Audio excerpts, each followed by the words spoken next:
IIM Kashipur.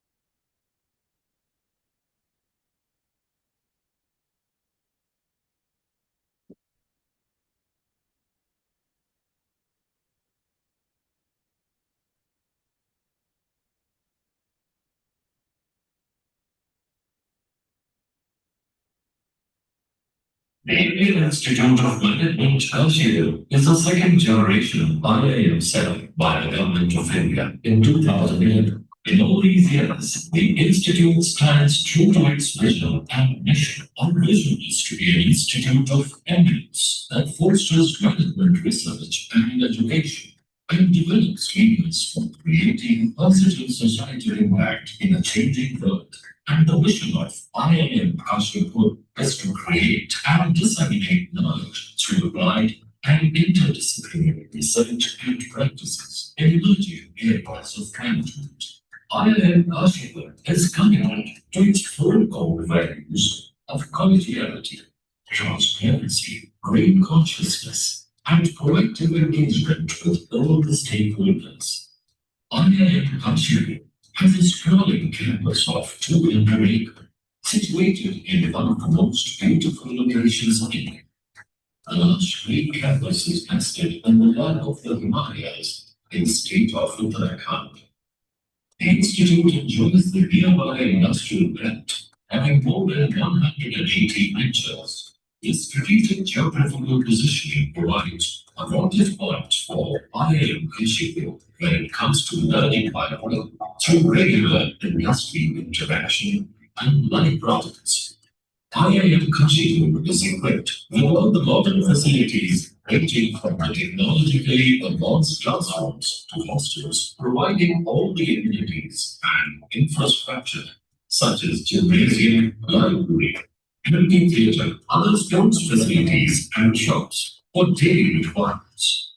The Institute offers various programs that are MBA Analytics, Executive MBA, Management Development Program, PhD, and Executive MBA Analytics. We will continuously look to cater to what the industry demands. The latest edition of MBA Analytics in January 2020 in our course offerings is a testament to that. Our executive MBA program at Colorado campus has kept abreast with the evolving trends and institutions, such as first generation IIMs. IIM Kashipur has a mix of permanent and visiting faculty to offer a holistic learning experience in various domains. There are 40 plus permanent faculties who are some of the best professors and research minds. The Institute has also been able to bring in subject matter experts from leading companies and other institutions as visiting faculties to equip the students with the best industry practices and perspectives. The Institute has established 4 centers of excellence: Center of Excellence in Public Policy and Development, Design Innovation Center, Foundation for Innovation and Entrepreneurship Development. Three is a Startup Incubation Center at IIM Kashipur, operating since 2015. In last 6 years, we have supported more than 200 startups in starting a new business and scaling up their existing solution.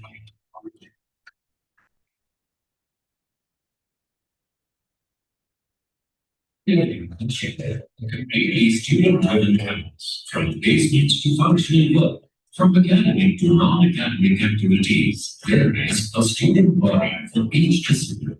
We were part of such student bodies and help specific teams. Students get first-hand experience in time management, working in a team, situation handling, and managing positive relationships with the administration. IIM Kashipur has secured several times with leading management institutes across the world, including Spain, France, Denmark, Greece, Israel, South Korea, Thailand, UK, Thailand, and many more. IIM Kashipur also offers a short-term exchange program, STEM. We are indebted to our students and alumni for maintaining the legacy of the institute. With their determination, we have been granted the reputed atmosphere in CXP membership. We aim to achieve new heights with every new batch of students. We celebrate the ups and downs of the journey of our beloved students and would like to wish them luck for upcoming years.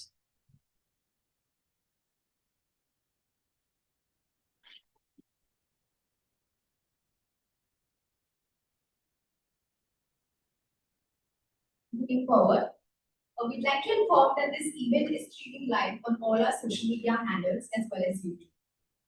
The topic for today's discussion, the future of enterprise, people, innovation, and growth, will explore how enterprises are reimagining talent, culture, and organizational design to drive sustainable growth in an era of rapid technological and market disruption. The session will feature an accomplished lineup of industry leaders. We are now delighted to introduce our first panelist, Ms. Pratiksha Gupta. She is the Deputy Manager of HR Operations and Programs at HCL Software. She spearheads campus hiring initiatives and cultivates strategic academic alliances. By utilizing recruitment analytics, she refines organizational hiring methods to ensure competitive edge. An engineering graduate with an MBA in Human Resources from Symbiosis International University, her professional journey includes significant experience recruiting global giants like Microsoft, Amazon, and Experian. We now request Professor Shobha Tiwari, Chair Placements, to present a welcome booklet to Ms. Pratiksha.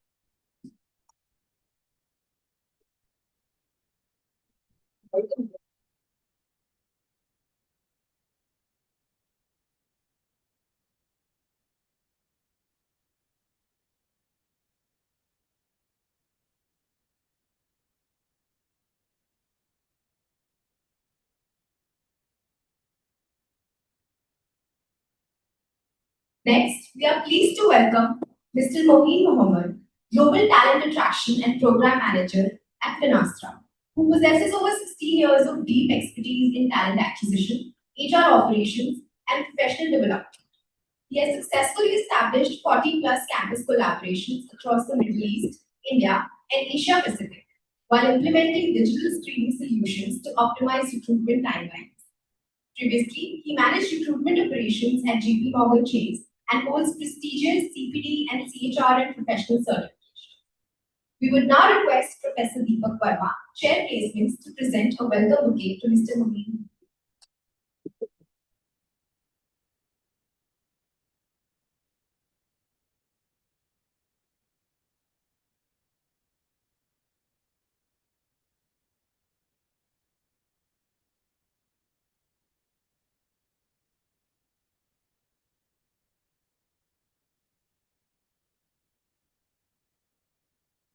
We are honored to introduce Mr. Subramanian S., the early career recruitment lead at British Petroleum.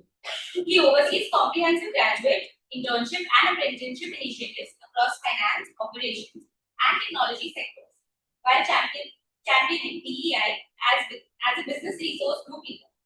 His extensive background includes leading Asia Pacific early career programs at Texas Instruments, where he forged development partnerships with premier institutions like BITS and various IIMs. He has also held key university relation roles at Jaro Education and Arrow Electric. We will now request Professor Kunal Ganguly, Dean Development, to present a welcome bouquet to Mr. Subramanian.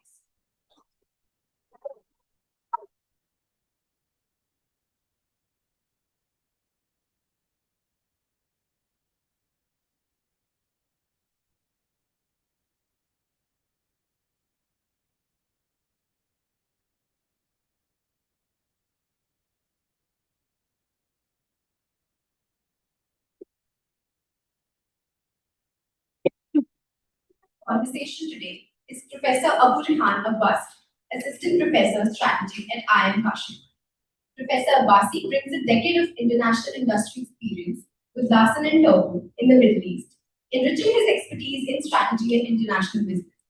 His research focuses on internationalization, firm performance, corporate ownership, and strategic management, combining academic rigor with valuable industry insights. Having presented his work at leading global conferences, including the Strategic Management Society, Academy of Management, Academy of International Business, and the Southern Management Association, he brings a global perspective to contemporary business challenges. His interdisciplinary outlook and deep understanding of strategy make him the perfect moderator to steer today's engaging discussion on leadership, transformation, and the future of work. We would now request Professor Deepak Verma, Chair Placements, to present a welcome bouquet to Professor Rehan Abbasi.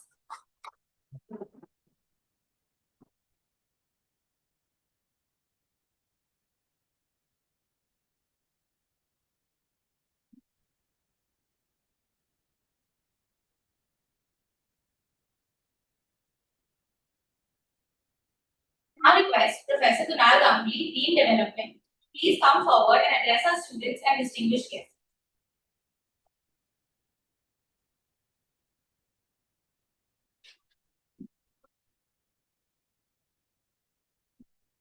Afternoon, everyone. Beautiful bright day outside, but it is brighter inside the room because of the luminous result over here. Thank you very much for inviting us coming here with all, except for your busy schedule. You have made it to Kashipur, and from bottom of our heart, we welcome you to all. This morning itself, we saw a brilliant exposition and beautiful discussion on some contemporary topics. Of course, AI comes into picture in all this discussion, and again, the same thing is going to be repeated with moderation of our own Professor Abbasi. So we are really excited for the coming hour or so to listen to our dignitaries. And just coming before coming here, we were discussing that about the campus, and most of the guests were complaining that why you have put us in the hotel, so we should be in the campus. So that gives us another opportunity where we can welcome them again in the campus and host you in the campus itself. And hope that very soon that opportunity you will give to us. And I can assure on behalf of IIM Kashipur that our carpet is going to be red and brown. Thank you very much.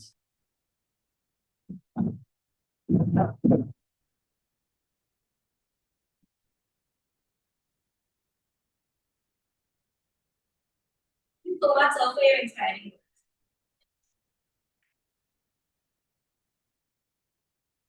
Our distinguished speakers are accomplished leaders who have driven transformative change across organizations and industry.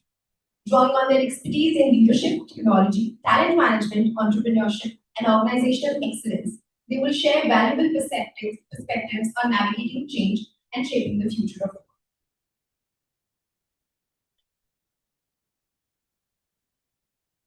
IIM Kashipur extends its heartfelt gratitude to our speakers, faculty, organizing committee, student volunteers, and sponsors for making this event possible. With that, we warmly welcome our esteemed panelists and moderators.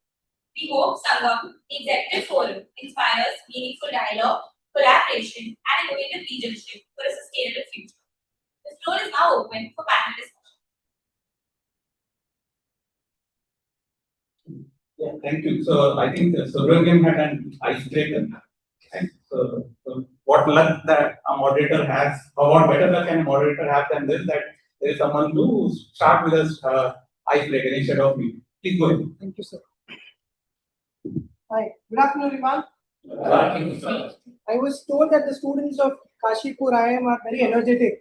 I don't see that energy coming up. Good afternoon. Good afternoon. Yes, there's a proverb in English. The day remains as you start. I think we've started the second half of the day pretty much full of energy. I assume the rest of the day would remain as vibrant as we started. With that, the person, of course, sitting here, our own professor is moderating, and of course, we thought we'll do something different because I know what exactly happens and what I'm feeling right now, because I was also part of the lunch, right? Paneer butter masala, paneer hatti, butter naan, rasgulla, ice cream, and a lot. I believe I had the same food. And especially what happens after eating all that, sitting in an air conditioned room, and especially post lunch listening to an hour discussion, right? So I just thought it will be good for all of us to sort of engage, locally connect with you through the panel discussion. It's a little easy for us to connect and engage in a way that. Am I audible to you all? Yes. So I thought in a way it would be easy for us to connect and relate to us in this space. So are you all ready to play a very small icebreaker before we begin? Yeah. No energy again. Yeah. All of you had lunch? Yeah. Yes, perfect. So I heard a lot about your college, the Leopard stories, the Tiger stories. So we really look forward to see them again, but unfortunately, they say that it's filled with campus students right now, so we don't get to see them. Yes, that's something that we have to plan it again sometime later to experience the sauna of the campus. But yes, the icebreaker is very simple. Throughout this panel discussion, we may say hi anywhere during the session. You have to keenly observe us. The moment any of us say hi, we should revert hello, which means you're actively listening to us. You're actively listening to us, and we are on the same page. In case if you don't do that, your placement chair has already invited us to come to your campus again for hiring the placements. And given that it's a very small batch, HRs are very good at remembering faces. And when we come again to recruit your batch, and we know what to do. So are we all okay for this? Yes. Yes? Yes. You now have to know what you are supposed to do, what you're supposed to actually action upon. So every time we say hi, what are you supposed to say? Hello. Hi. Hello. Hi. Hello. Hello. Hi. Smart students, right? Of course, clear cat. So perfect. So this is how it is going to be. And before that, I'm sure that the topic is very much relevant today for all of us to understand how the enterprises are taking a shape and really look forward to moving your portfolios in such growing organizations, given that transformation is still happening, given that changes are still happening, given that unpredictability or uncertainty always exists. So how do one prepare when it comes to aspects and lens of people, culture, growth, aspects of enterprise innovation? I believe we take the best of this opportunity. We have planned it in a way that to keep it a little short, and then actually open the forum more for questions, learning from the first panel discussion when we have a lot of questions. So we prefer it that way with the support and permission of the moderator. Once again, thank you so much to the team that invited us to the panel discussion, and we'll keep the forum alive once again, through this engagement and activities. Hi. Hi. Wishing you all the best for the panel. Thank you. Oh, yes, in the center now. Yeah, so okay, okay. Thank you for that icebreaker. Just between me and you, the reason he was so enthusiastic and energetic was that he skipped lunch. And okay, so let me first tell how I'll be how the discussion will unfold. Like we'll be focusing on the aspects as given in the title of this session, which is on growth, innovation, and people. Right? And we'll be taking or discussing them individually and also the interaction or at the intersection of all three of them. Ultimately, the objective is to see what role they play in the future of enterprise. Now, since it's about the future of enterprise, right, let's begin by first taking the views of our esteemed panelists, right? Because of the experience that they bring, that what do they think would be the emerging trends that will shape the next generation of successful enterprises? You want to start with? Oh, go ahead.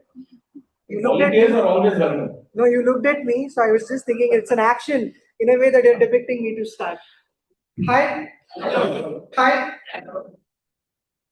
I think we all understand that we are all undergoing the transformation as well in terms of how organizations are reshaping its nature of work style, the models operandi of how actually they operate in terms of be it business operations, be it even the supply chain logistics, people operations for that matter. So one, I would say, transformation that we all should be awaiting or I should be ready for is the adaptability and as well the ability to actually accept this transformation. Well, in current organization that I work for, it's a 110-year-old company, to be very specific. So there are norms that are written long ago. We still practice. There's high, I'd say, attention given to the values and beliefs that we have in the core system of the company. We started in the year 1909, and now we are at 26.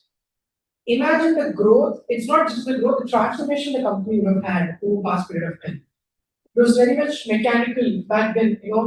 An HR comes who just takes care of your payroll and admin management over a period of time, and then over a period of time evolved more in terms of managing talent portfolio, more into operations, more into strategy, and now it is extremely technology-driven strategic function. HRs are not anymore who manages the attendance and payroll.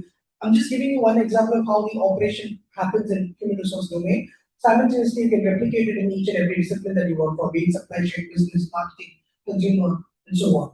Right. So the changes have happened not at just technological level, but also strategic. People started seeing these functions on from strategic standpoint. So I would say that exactly is the key area that we all have to understand, where operations are these days, I would say, very much automated. Now I don't really have to set up calls and schedule interviews and manage offer letters or even managing these contracts. Everything is done via software management and technology tool management.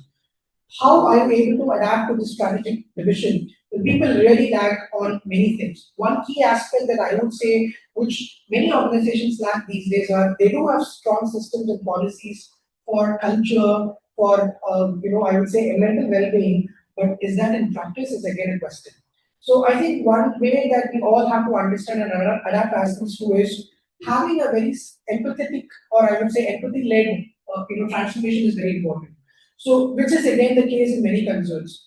17% of every organization's case, employee concerns and queries are around managers being unempathetic, people or business stakeholders being not really attentive, and it is more towards focusing on growth and development and transformation. So, I think that's one area I believe that we will reshape into. Many organizations have already started investing in itself. Say, a company like us, we've invested a lot in that. We've hired now in-house psychologists, in-house mental well-being professionals. We have occupational therapists hired in a company's payroll, working in the company. So people started giving values to those approaches because it's a very busy world the transformation takes place. So one thing that I strongly sense is again transformation with empathy. And if you could insist this in your education curriculum, or if you could instill this sort of mentality and attitude right from your MBA right now, you could actually become a great leader because these qualities are very much lacking in the current generation leaders, I'd say. Yeah? Thank you. Would you like to go next? Yeah, hi, thank you so much. Thank you so much for having me. So somehow I feel like I'm jealous of you guys. Okay? I'll be like very honest. I feel you guys are like really privileged to be where you are. Okay, make the best of the opportunity, I would say. Right? The time is like limited, right? इन्होंने बोला hi, आपने नहीं बोला hello, तो hi हो जाएगी. So it's a similar situation. 2 years are just going to fly by, right? And you would not even realize that the time passed by and I didn't do or make the best of what I had, because that's when the reality kicks in. When everything passes by, when we don't appreciate what we possess already, later we regret saying, I already had it and I didn't make the best of it. So the emerging trends that I want to talk about today is like, how do we look at people first as an organization versus business first, right? Now, for me as a person, if I have to run an organization and I want to scale it and make it sustainable and all that, right, Jazz, I need to focus on my people first. There's a very good saying that says, if I can take care of my employee well, my employee will take care of my business well. So organizations are moving towards those directions where, people feel that people should be the first priority, not the business. The business will automatically happen if people are the first priority. And a lot of organizations are investing in a lot of this. One example, one classic example I would say is employee well-being. Like Subbu already mentioned, right? People are investing in, hiring psychologists and having, professionals come into the organization, counsel people, not just with professional issues, personal issues as well, right? So that's one trend. The other trend is, do they want to hire only from IIMs or IITs because you guys are talented? Ask yourself that question. Or do I want to hire somebody who's agile, who's quick in learning? Today, AI is like in the boom, right? AI is everywhere in our pockets. We didn't even anticipate a few years back that we will have machine learning, AI, DS, and all that, right? But today we are coping with it. We are living in ambiguity, are we not? Right? We didn't know what an LLM is. Today it's on everybody's phone. You name the LLM, people who are aware of it and they know how to operate it. Doesn't mean I need to be an engineer to do that, right? I can be an HR personnel and still be able to operate Claude or use the best of it. Look how the world is moving. The trends are changing. What is the only constant in life? You tell me. Change, right? If I don't accept change, then I become a liability. It's very prone that I will become redundant one day and obsolete. So I'll give you a classic story. Anybody heard of this organization called Kodak? ये organization ना photo का वो film जो होता है ना, Hindi okay, I'm a Kannadiga but I love to speak Hindi.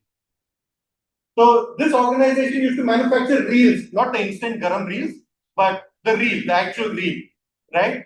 So one of the person, right, from the organization, from the board of members suggested that digital era is approaching really fast. We should probably go digital.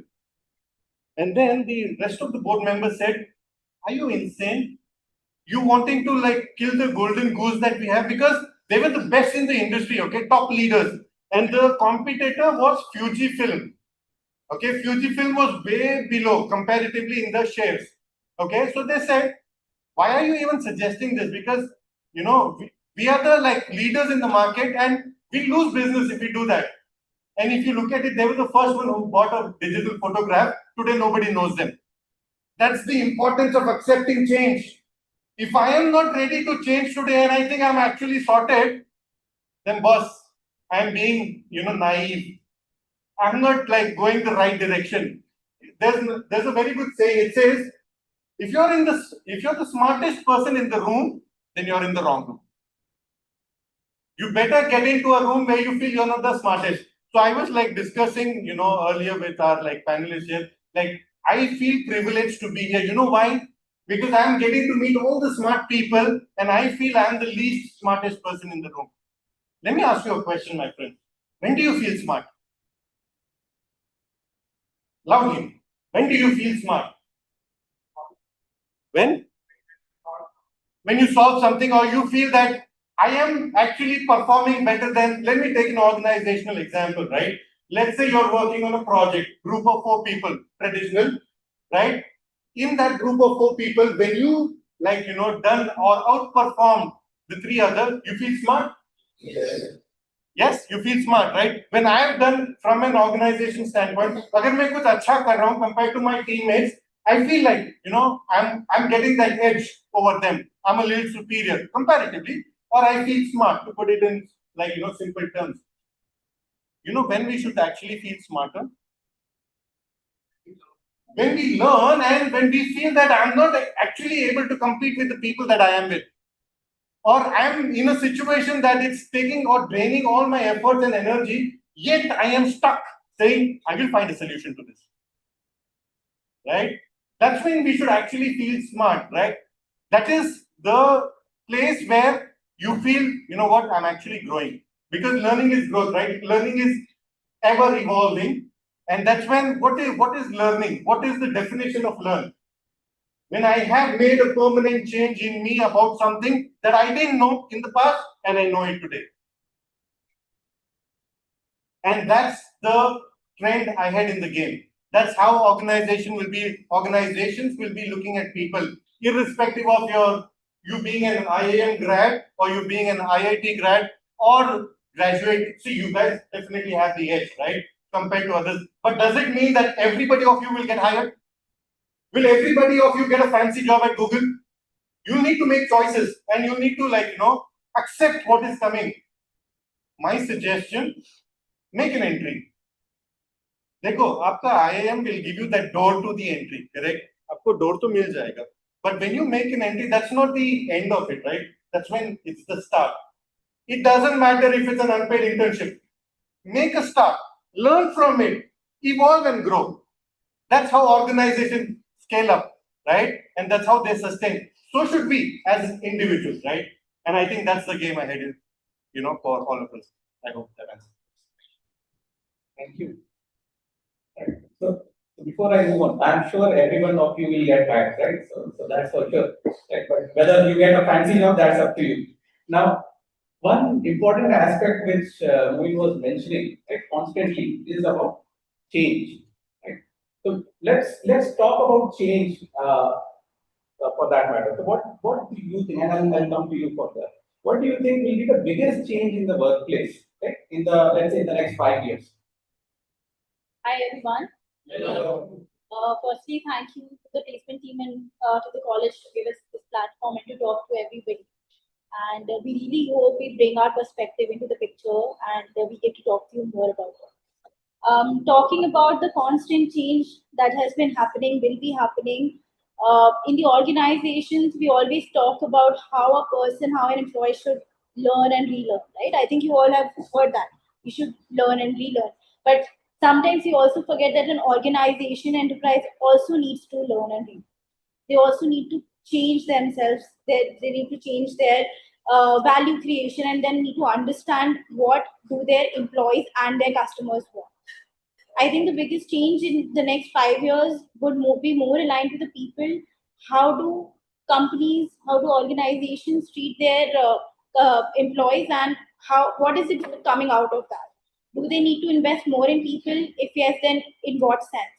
So rather than focusing on what the business is being generated, the focus is right now on people and how do we grow in terms of that. So the major change is coming out of from understanding that people are evolving. Now in this generation, I think people usually never said that we are looking for this and this. The earlier generations, I don't think a decade ago anybody would go to their manager and say, you know what, I don't think this is working out for me, and I want to make this change. But this generation, all of us, the future generation, are coming up and saying that maybe this is not for me. I want to do this or that. So the organizations need to understand. Then when we talk about people and employees, it's not only how are we treating them, but what do they want from us, and then work on that.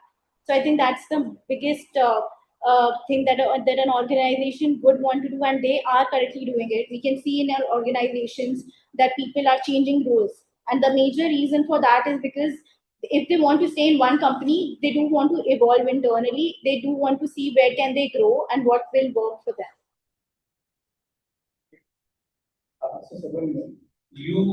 So in the last 10 years, probably the biggest change would have been the focus on diversity, particularly DEI.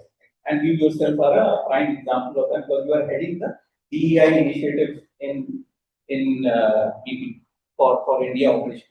So what, according to you, would be the biggest change in the next 5 years? Okay. Well, hi. So DI is one primary aspect where again companies started thinking to invest on. How many of you in this room actually have heard of this called DEI specialist or DEI, I would say champion in organizations, where it is always an unpaid job where, a group of organizations form a committee and then the committee ensures that, the DEI is primarily followed in organizations. I'm not sure if you're active in LinkedIn these days.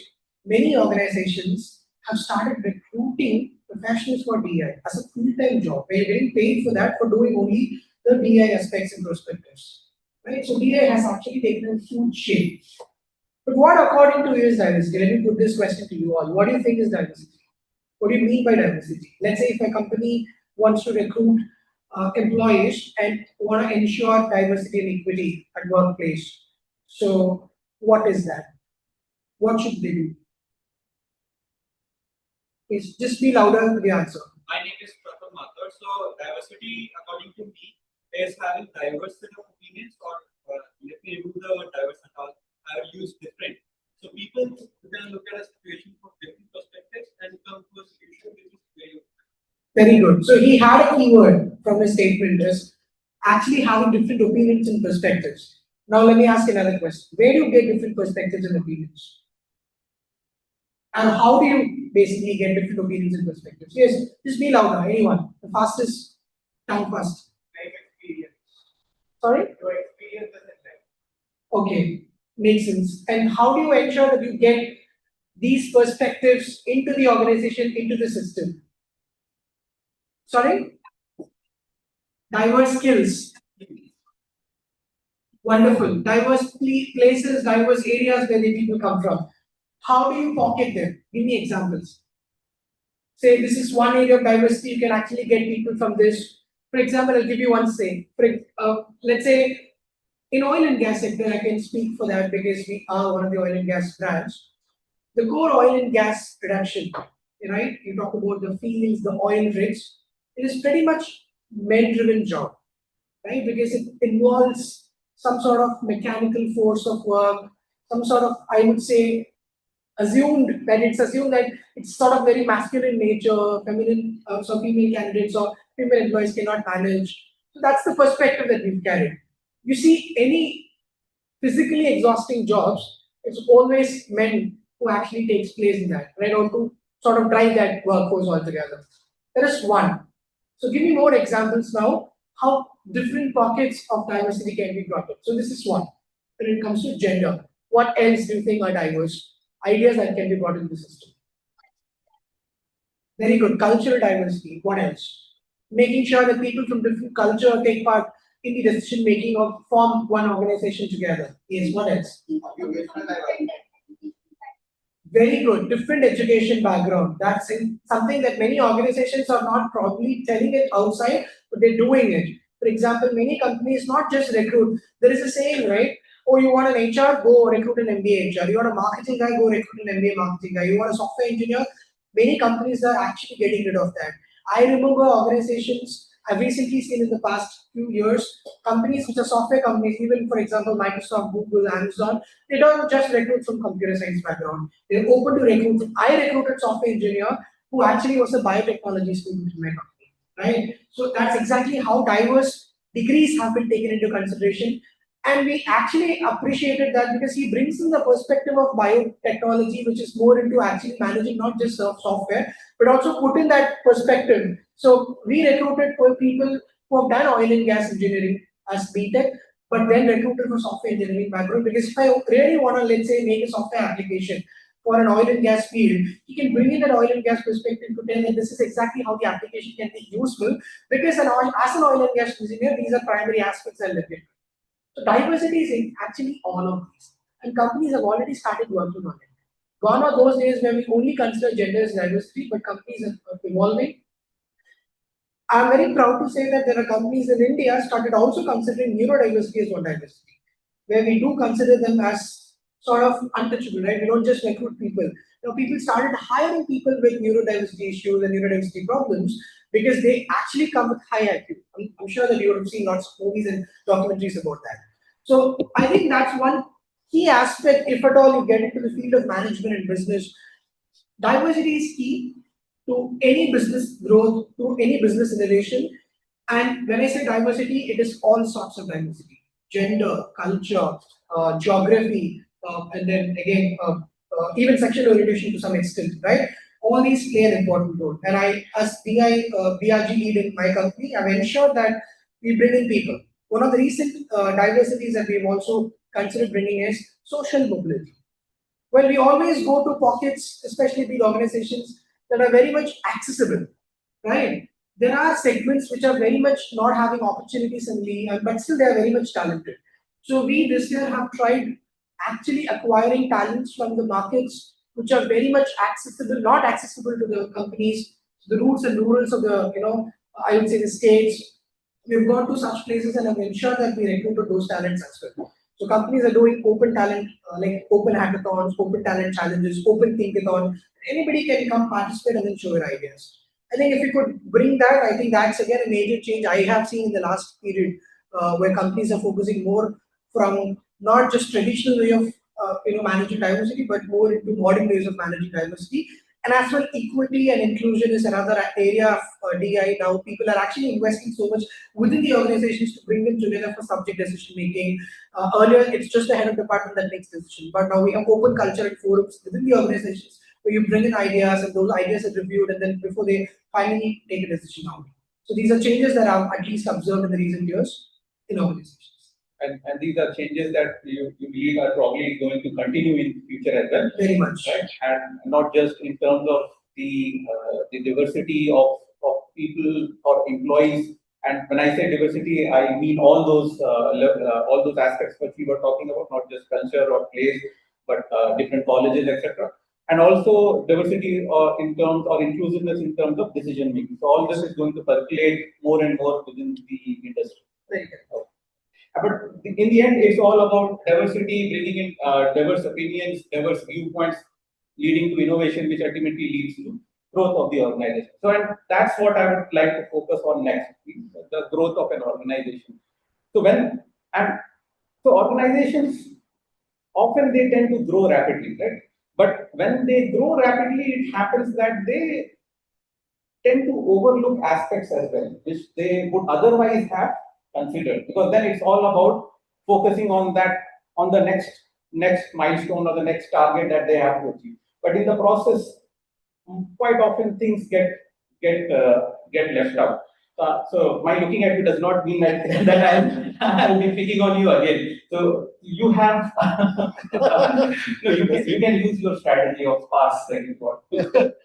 So what I feel today, the organizations are lagging when it means growth is cultural debt, right?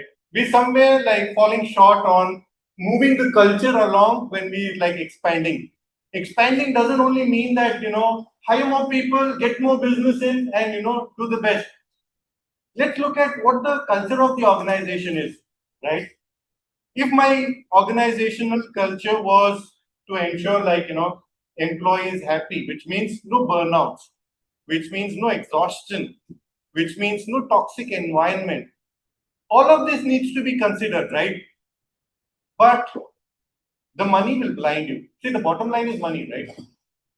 छोटे level पे आदमी छोटा सोचता है, बड़े level पे बड़ा सोचता है.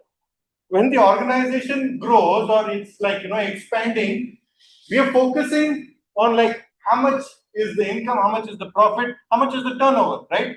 But then somewhere deep down we forget are we driving everything along? Is all the forces driven along with the growth? So that's where a culture shock happens, and that's where burnouts happen, that's where exhaustion comes in. And this is where a massively grown organization, let's say in a couple of years, is bound or susceptible to fall down rapidly versus organizations that have grown slowly, yet they manage to take their culture along with their growth and ensure that there are no burnouts, there is no exhaustion, and there is no toxicity in the environment. So these are things that are usually overlooked. And again, it boils down to one simple fact. If I am a manager, I need to ensure my team is content, my team is taken care of really well. And it happens with open communication, trust, transparency. Again, an employee. So let's say I'm reporting to my manager, I'm reporting to Abbasi, and I say, you know what, I need to leave today. Right? I'm not keeping that well. Now, if he tries to boil down to the situation and ask me, what is the issue? Can't you work half day? Is it necessary that you take this leave? All the tactics that the managers use. Then it becomes difficult for me to ask the leave next time. Because I need to prepare all the lies before I go to the leave with him. I need to build a strategy. मेरे को इतना दिमाग लगाने का नहीं है. Right? I want to leave because I don't want to work today. That's it, boss. I'm asking you for leave. Yes or no? If it's a yes, okay, sorted. This simple yes, right? Had he not said or asked me a lot of questions and told me, take the day off. Let's work together tomorrow. I'll see you tomorrow. Probably, have the day off for yourself. That builds something within, right? Tomorrow I know I can trust Abbasi to ask to leave. I can't make it a habit, of course, it's going to catch my throat. But then I can build that bond with him. And what is he doing? He's just playing smart. Like, I know I can, give that day off today, just as an example, right? So building the trust and creating that bond is really, really important. And this is how, emerging organizations, right, focus upon, because they invest in ensuring that the culture moves along also. And that's when, the actual growth happens. When people grow and try to ensure, there is growth internally first versus hiring a lot of people from outside. Let's say I have a person who is talented. I know he's young or she is young, but she can manage a team. I probably want to give him or her the opportunity first versus hiring somebody outside and saying, you know what, you lack the years of experience that's there on my JD. It happens quite a few times. I look specifically at the JD and I'm not, inclined towards altering it just so that I can have somebody internally moved to that role. So for me, I think, culture debt or culture shock is something that is missing. Thank you. Absolutely. So you reminded me of my days at my organization when I was in that EV exam. So would you like to add something related to the challenges that often get overlooked when companies tend to grow too fast? I think one of the challenges that an organization or a team would lag behind is having people in their team who wouldn't take ownerships. So when you recruit people in your company, in your team, it's not only their education, which college do they come from, which degree have they done, is it top tier colleges, but actually somebody who can take an ownership of a project or anything that your team is working on, right? If you have people who can do that, then I don't think there would be such challenge where people would struggle to do their job and struggle to complete a project. So I think one of the major challenges is not having the right people, because sometimes organizations, they do focus on things which might be required, but it is not required as a person. So when you recruit people, it is very important to look at people, what is their work culture, how are they going to work in your particular team. And if your team requires people to have that kind of ownerships, then that is very important to have. That eliminates most of the challenges that can happen. So, coming to you, Sangam, I would have asked what drives innovation, but rather than asking you a generic question on that, probably it would be more prudent to understand what role does the internal environment of the organization, whether it's people, process, or organization culture, what does that play in driving innovation? DEI is one, right, which we just discussed. Other than that, what else? So, innovation is actually a very subjective topic. What do we consider innovation? It's not something that we come up with something, say for example, that's aiding revenue to the organization. We have come up with some, madcap initiative that's generating, tons of views and likes, increasing the branding. Innovation is about how are you actually able to build a culture and a growth of learning that actually supports this company to sustain in the long term. That itself is, I would say, a very long. Innovation is not always something that you do something new. If people start doing everything in a way of looking at it, innovative approach, that let's say if I have 10,000 people working in my company, I want 10,000 new ideas, it's not possible. It's about supporting that ecosystem of coming up with multiple ways and opportunities to actually go. So one key objective, I would say, many organizations that have already been practicing, or I would say would insist to be practicing, is open forums and open talks. So let's say the company is trying to do something and they actually want opinions and ideas. So ensuring that the culture is open enough for people to come walk the door and actually share this. Hey, you're doing something good. So I think that what you've taken as a strategy is something wrong. Why? Because I have got experience on the ground. One common mistake that many organizations do is people do not consult, or leadership do not consult the repercussions of the ideas on operational level, the people who are involved in it. Let's say if I do something as a leader level, that my leader is saying that, what I'm planning to do is we will only recruit from so and so model and from so and so methodology. Now, people at the ground, like me, who understands the market better, where do you get X skill, where do you get Y skill, and this is why it is done this way, this is how it is not done in this particular way.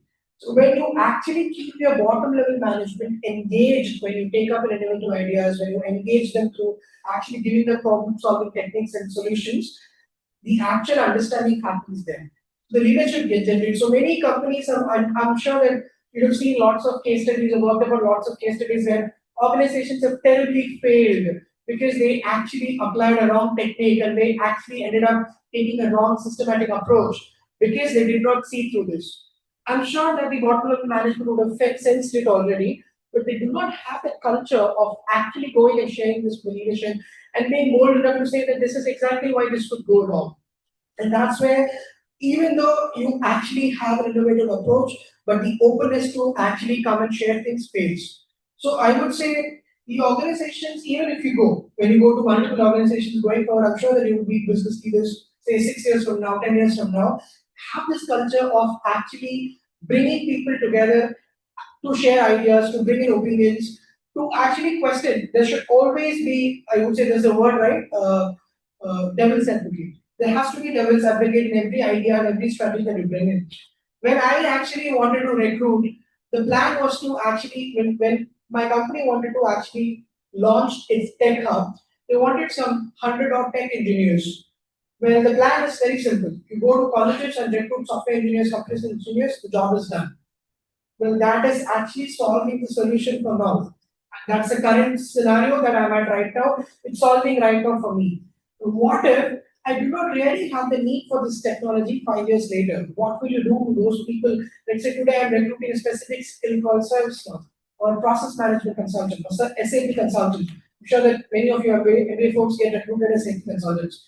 Now I'm changing my enterprise altogether tomorrow to a new platform.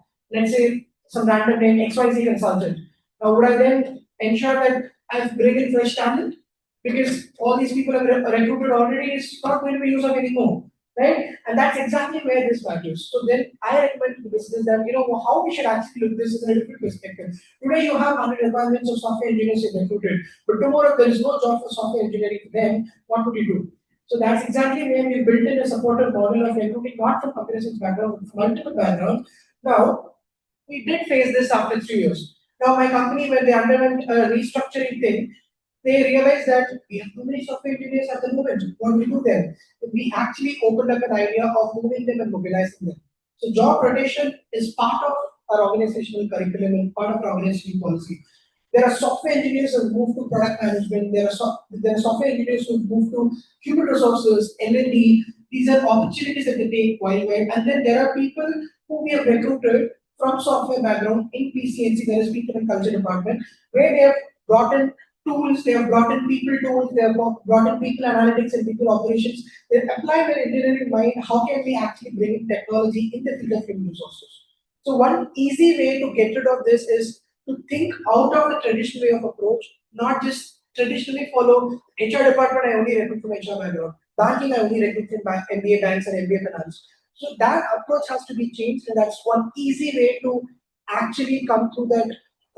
I would say the way of moving out of that, and then actually doing initiatives and innovative approaches. I'm sure that if organizations tend to move this way, the best innovative ideas could flow into the policy, could happen in the organization, and the organizations flourish in a very creative way. And many companies which have already reached that level have practiced that and they're still practicing that, which is why still they're number one in the industry. Yes. So you actually answered a question which was there in the back of the mind. Like I did not have chance to bring it up here. But I'll come back to that. Your views on the internal environment, the role that plays in driving innovation. So I strongly feel, let's do one activity, okay? And this is subject to innovation again. कितने लोग को नींद आ रही है? Be honest.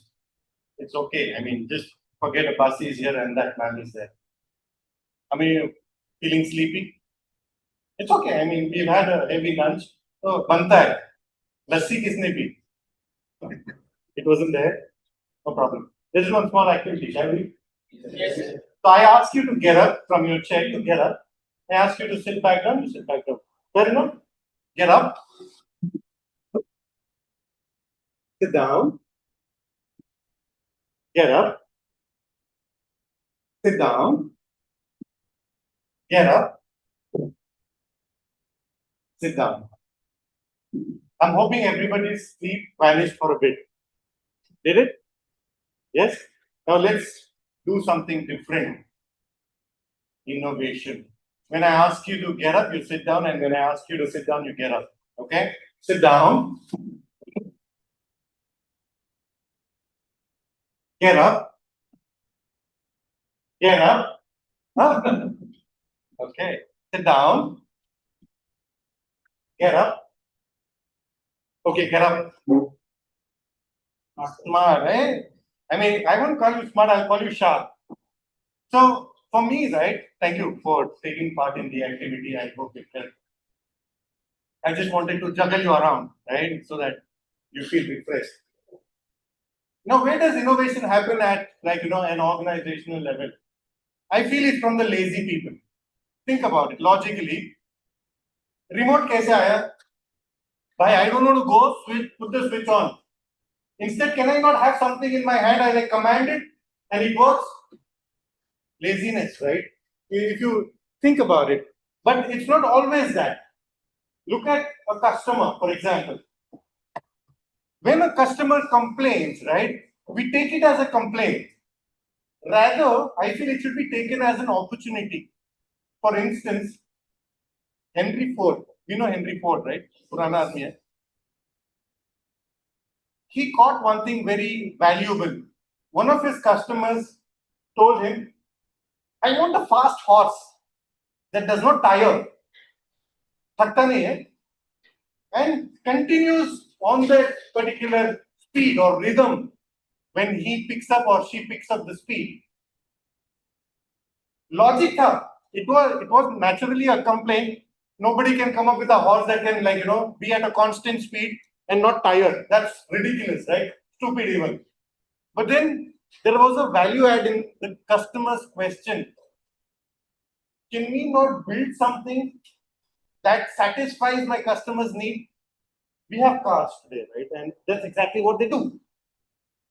Now, where is imagine that small innovation of bringing four pahiye together and, assembling it and making it run. We know, right, how the automobile industry is today. You name the most expensive or luxury car and it's there. And sometimes it's so much so that we can't even afford it. Even Ambanis can't afford it. Pagani karke ek brand hai. You can Google it. Even Ambanis can't afford. Ambani's house is the most expensive in the world, right? Yes.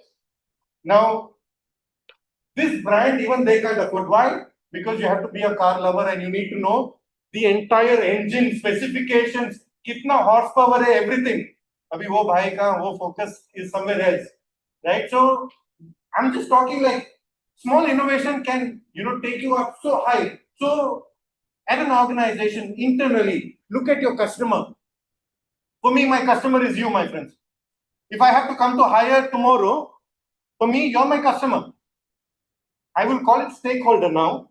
You're one stakeholder. My business that requires you as a candidate or an employee within the business, they are one stakeholder. My bosses who I need to report to, saying like, this is the diversity, this is the timelines of the hiring, this is the schools that I went to, this is the time to accept the offer and all that. That's one stakeholder. So I need to focus on what my stakeholders need from me or what value add, what, proposition I'm bringing to them that adds value. If I'm able to look at my customers' needs and able to, accept and match their needs, I think that's where innovation as a group will trigger. It does not have to be like a fancy new idea that can, bring in billions. It's as small as something that can keep my stakeholders happy, right? And when that happens, it's sustainable. If a business can sustain itself, then the growth will automatically happen. So you see how it's directly proportional to each and everything, how it synchronizes with each and everything, your innovation, your sustainability, and your growth. So I feel like the concentration or the focus should be on what is it that is required for us to grow, right? And then automatically, if that's my aim, innovation will happen, right? Not all brilliant minds bring about innovation. Even stupid minds do, like myself, right? I'm not saying I've innovated anything, but I'm just saying, मैंने एक question पूछा. So we were in that bucky. I don't know what's it called in English. So we were just like taking a round around the campus. So like beautiful campus, I felt it was, right? So I asked like, इधर कोई शादी हुआ है क्या? No, genuine question that. So I speak my heart out, okay? And like people laugh at me, and I'm okay with it. So I asked him, is it like has any like wedding happened here? Like no. The answer was no, but there have been a lot of parties that have happened. And like, why not a marriage? It looks beautiful. I mean, everything can be arranged, right? Only thing that we need to worry about is the cleanliness after. But then imagine if a wedding happens at a low cost. It'll be a destination wedding at a low cost. You know how expensive destination weddings are, right? It can go up to 10 CR and all that. Instead of blowing so much money, can I not have a faculty get married here and you are all my, invitees for the wedding? Just a thought, right? So it can happen anywhere, anytime with anybody. Doesn't need smart people. I think that's where, take birth. Thank you. I want to share something very interesting. Thanks, Mohin, for bringing that up. Getting destination wedding? No, not really. I'm though unmarried though. So, in fact, it's time for, I just want to do something or share something with. In fact, it is something I'd say to test the aptitude of your students now to understand how it will be. You talked about that Ford example, right? How Ford came up with that identification crisis and then solved a real-time solve challenges program.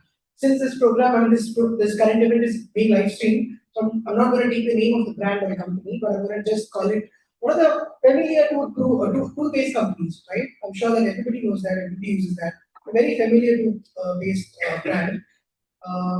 Were actually struggling so much to increase their market share. They were so doing everything that they could to increase the market share, and then they were not able to actually come up with the ideas. Now, with the traditional toothpaste company. Tell me from your experiences of work in IIM or studied in IIM now so far, it's a simple business technique. I'm not saying that anything engineering that they have done across. It's a simple human mind that they thought, and then they actually increase their market share. So what are possible ways that you can increase your market? You know the concept of market share? You all understand what market share means? Right? Let's say, for example, out of 100 customers, I'm using this product. Let's say 30% of the customers are using my product, which means the market share is 30%. Right? So they want to increase that market share. So what are possible ways you can do to increase the market share? Any examples? If we take the habit to brush your teeth 2 times a day.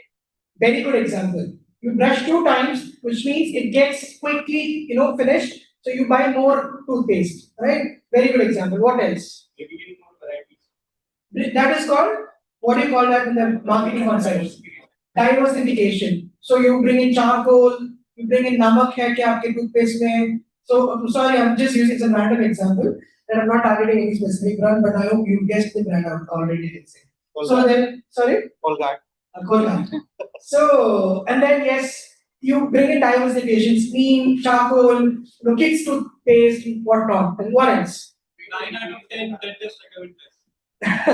Okay, marketing strategy, okay? Experts recommendations, yeah. The whole size of the toothpaste, so that increase the whole size of the toothpaste. Exactly. So what happened was, they struggled at a point that they reached the saturation. They were not able to do anything. So, this marketing manager was under pressure to do something innovative, so he could actually increase the market pressure. And the CEO gave a deadline. You need to do this by end of so and so. His peon, the clerk, came into the room, served a tea, and then he was actually got stuck while going back. So the usual way of doing, when something is not working, olden days, right now it's turn off. Back then, those days, if the TV is not working, you just do a bang, and then the TV works. So he did a bang on the door, and then the door stopped creaking, and then it opened up. So then he was like, why did you do that? The marketing manager asked the clerk. It's a real story. You go and search in YouTube, and there are case studies built around it. He said that, sir, कोई भी चीज आप pressure ज़्यादा डालोगे तो of course काम रहेगा. So he said that People apply pressure when we press the toothpaste out of the tube. The pressure that we apply is the same. But what if I increase the hole of the toothpaste so the more quantity will flow out? So this way the toothpaste gets completed faster. So that's again one strategy that they launched. So this is how innovation flows. Innovation is not something that, okay, I'm going to bring in the best engineering thing, I'm going to do an architecture of my toothpaste, and I'm doing this chemical formula, this, that. It's a simple thought process that sometimes ends up actually making more and more. So innovation flows within yourself. It's not always have a standard procedure, a standard format. It's about how, I not say crooked, how lazy you think, how smart you bring out your laziness to more effective and to more efficiency. Actually, that's exactly the I would say the trigger that company should actually I would say enhance among the employees to come out with innovative ideas to achieve success at workplace. So I just thought I'd share this interesting story with you all. I'm not sure how many of you know this case study, but there are brilliant case studies around, brands that pick them faster, right? So you can just go and research all about it. Might be helpful to introduce. Yeah. Hi. Yeah.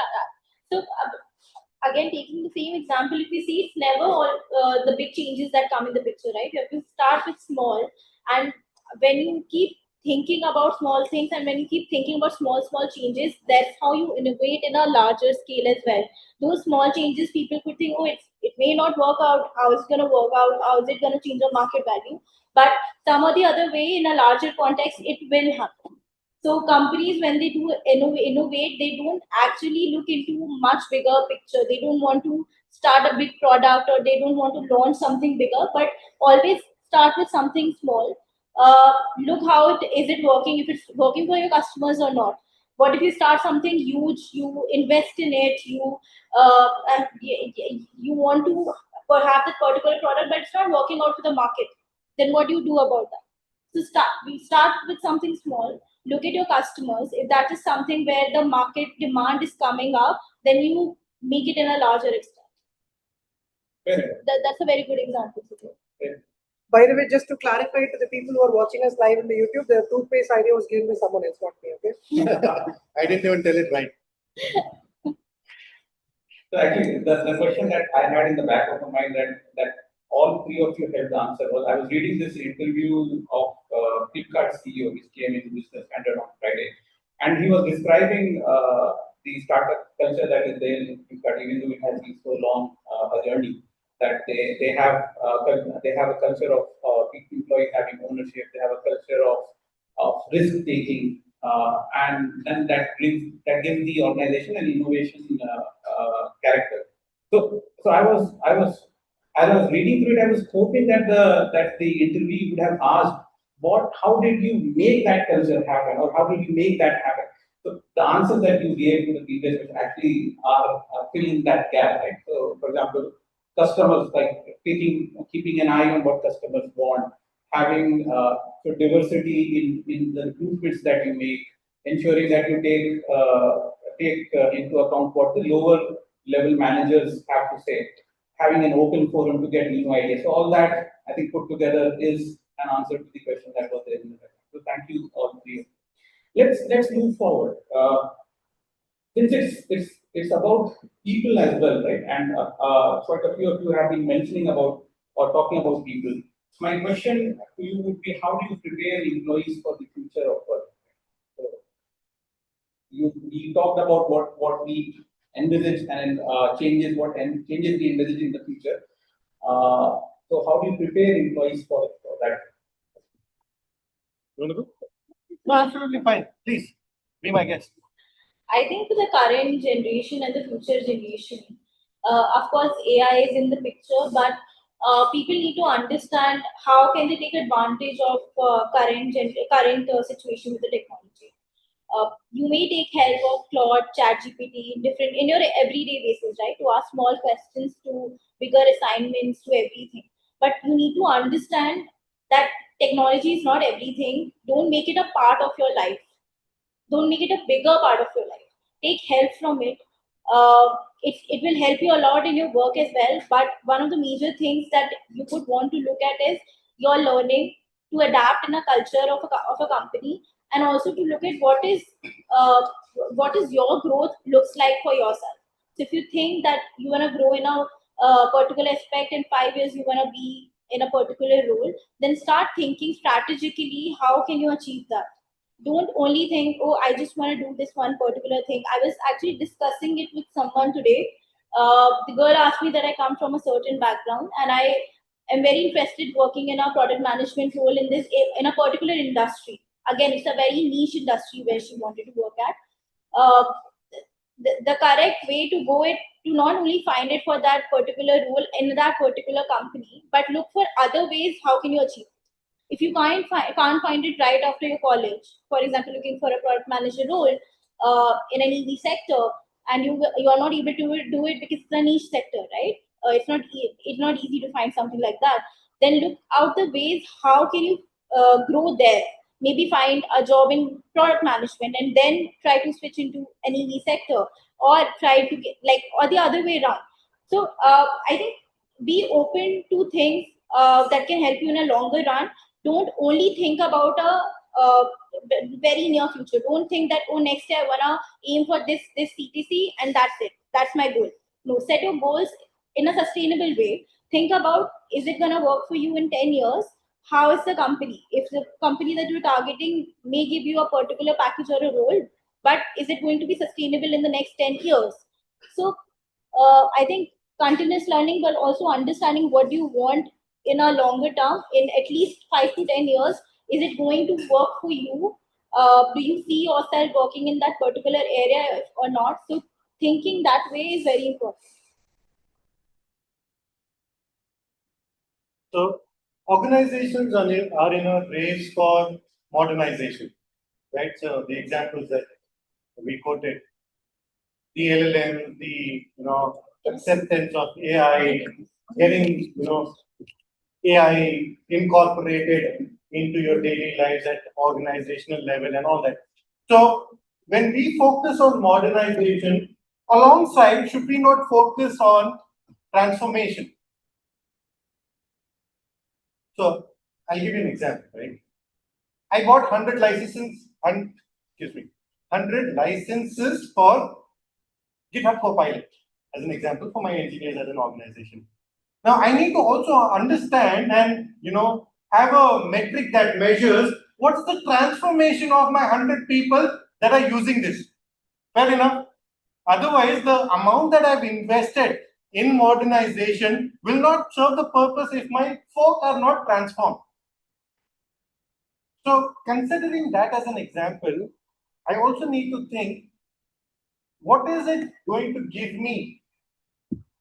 Or is this like sustainable enough on like a long term? Can I scale my business using the modernization and the transformation? अगर होता है तो बहुत अच्छी बात है. अगर नहीं होता है, then somewhere the resources are being lackful. So my point of view here is, what will I need to be able to scale and sustain? And for like a change, right? Immediate change is disturbing. People will not accept it, believe me. मैं आपको कल को बोलूंगा, you guys don't have uniforms today. I got to know about that. Tomorrow, I ask you all to wear uniforms. Maybe you will, but you might not be internally comfortable doing it. All of you. I mean, 80% would be okay, like, you know what, I'll just go with the flow. But not everybody will be able to accept it immediately and move on. So how do I do it? Little by little. That's where I feel, transformation is like really, really important and a key metric for modernization. And unless that, that kind of change is inculcated or that kind of change is brought in about, I don't think it's the real change. And see, change again, like we all spoke, is constant, right? That's the only thing that will happen, ever evolving, right? But we need to tell ourselves, like, am I like, going to do it? I need to like introspect and ask a lot of questions. That's where like, creativity, innovation and all that happens, right? And today it's mostly with younger generation. Why am I doing what I'm doing? So I tell my daughter, like, get this done. She's like, why? I'm like, what do you mean? Why? Because I'm saying so. She's like, no, give me a logic behind it. Which is a very fair and a valid question, which we all ought to be knowing. See, this is where I feel that I can learn from even like, children. Believe me, today I was telling Abbasi sir that, what, I'm here just to observe people, sorry, my bad, observe people and grasp, the knowledge that comes out from their own questions and, challenge myself. I need to get to their level, because they're like smart kids, they're like brilliant. And for me to be able to become better, I need to, learn. And learning can happen from anywhere, my friends. Right? It does not need like, a book or like, internet. It can just happen by speaking to a layman. I'll give you a classic example. A guy is traveling on a boat.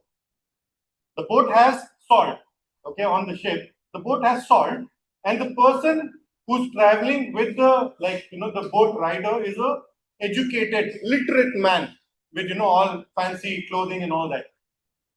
So he asks, what is the distance to the moon? Like, sir, I'm uneducated. The boat driver says, I'm uneducated, I don't know.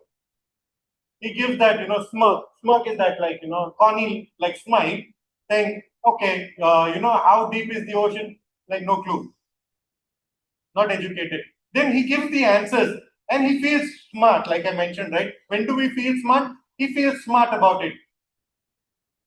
Now, whoever, the person riding the boat, he picks up the salt in his hand. You know how much is the salt? How much salt is this? How much salt is this? He asks. He's like, I will not know until I weigh it. I will not know until I weigh it or measure it. He's like, sir, it's handful. कुछ गलत बोला उसने. Accurate answer. Handful of salt. Imagine when, like, your brilliance overcomes your thinking power, you become stupid.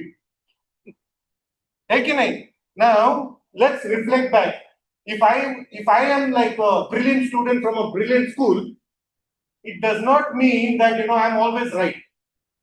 Somewhere deep down, I still need to ask myself, am I learning continuously or am I faking myself? If I am not learning, then there's no progress. There's no improvement. Right? So this is how, like, you can bring about the change in yourself. So very good saying by Madiba. You know Madiba? Google it, okay? Madiba is a nickname for a very famous man that you know. He said, if you want change, you got to be the change. Then later, our Mahatma Gandhi pulled that statement and it became famous.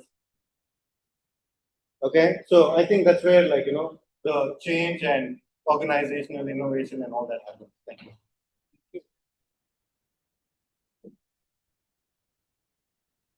So I had a request from, in fact, we discussed this, that the panelists also wanted to open it up for student discussion. The student questions a lot more than the panel discussion. So I thought, he said one more question, I said 10 more minutes. So 5 have already been taken up. So I'll stick with the one more question part. But to decide this, I'm in a dilemma. So I had 2 questions in mind. So I'll take a poll from you. You just raise your hands, which one do you want the panel to take? So one is on work-life balance. The other is how do organizations, or how should organizations manage AI versus human decision making. So work-life balance. Okay, so the scale is obviously in favor of work-life balance. No, you should ask the second question. What if they write it for the game? Okay, for the second option. Both the questions. So we'll take both the questions then. I'll answer the second question. Go ahead.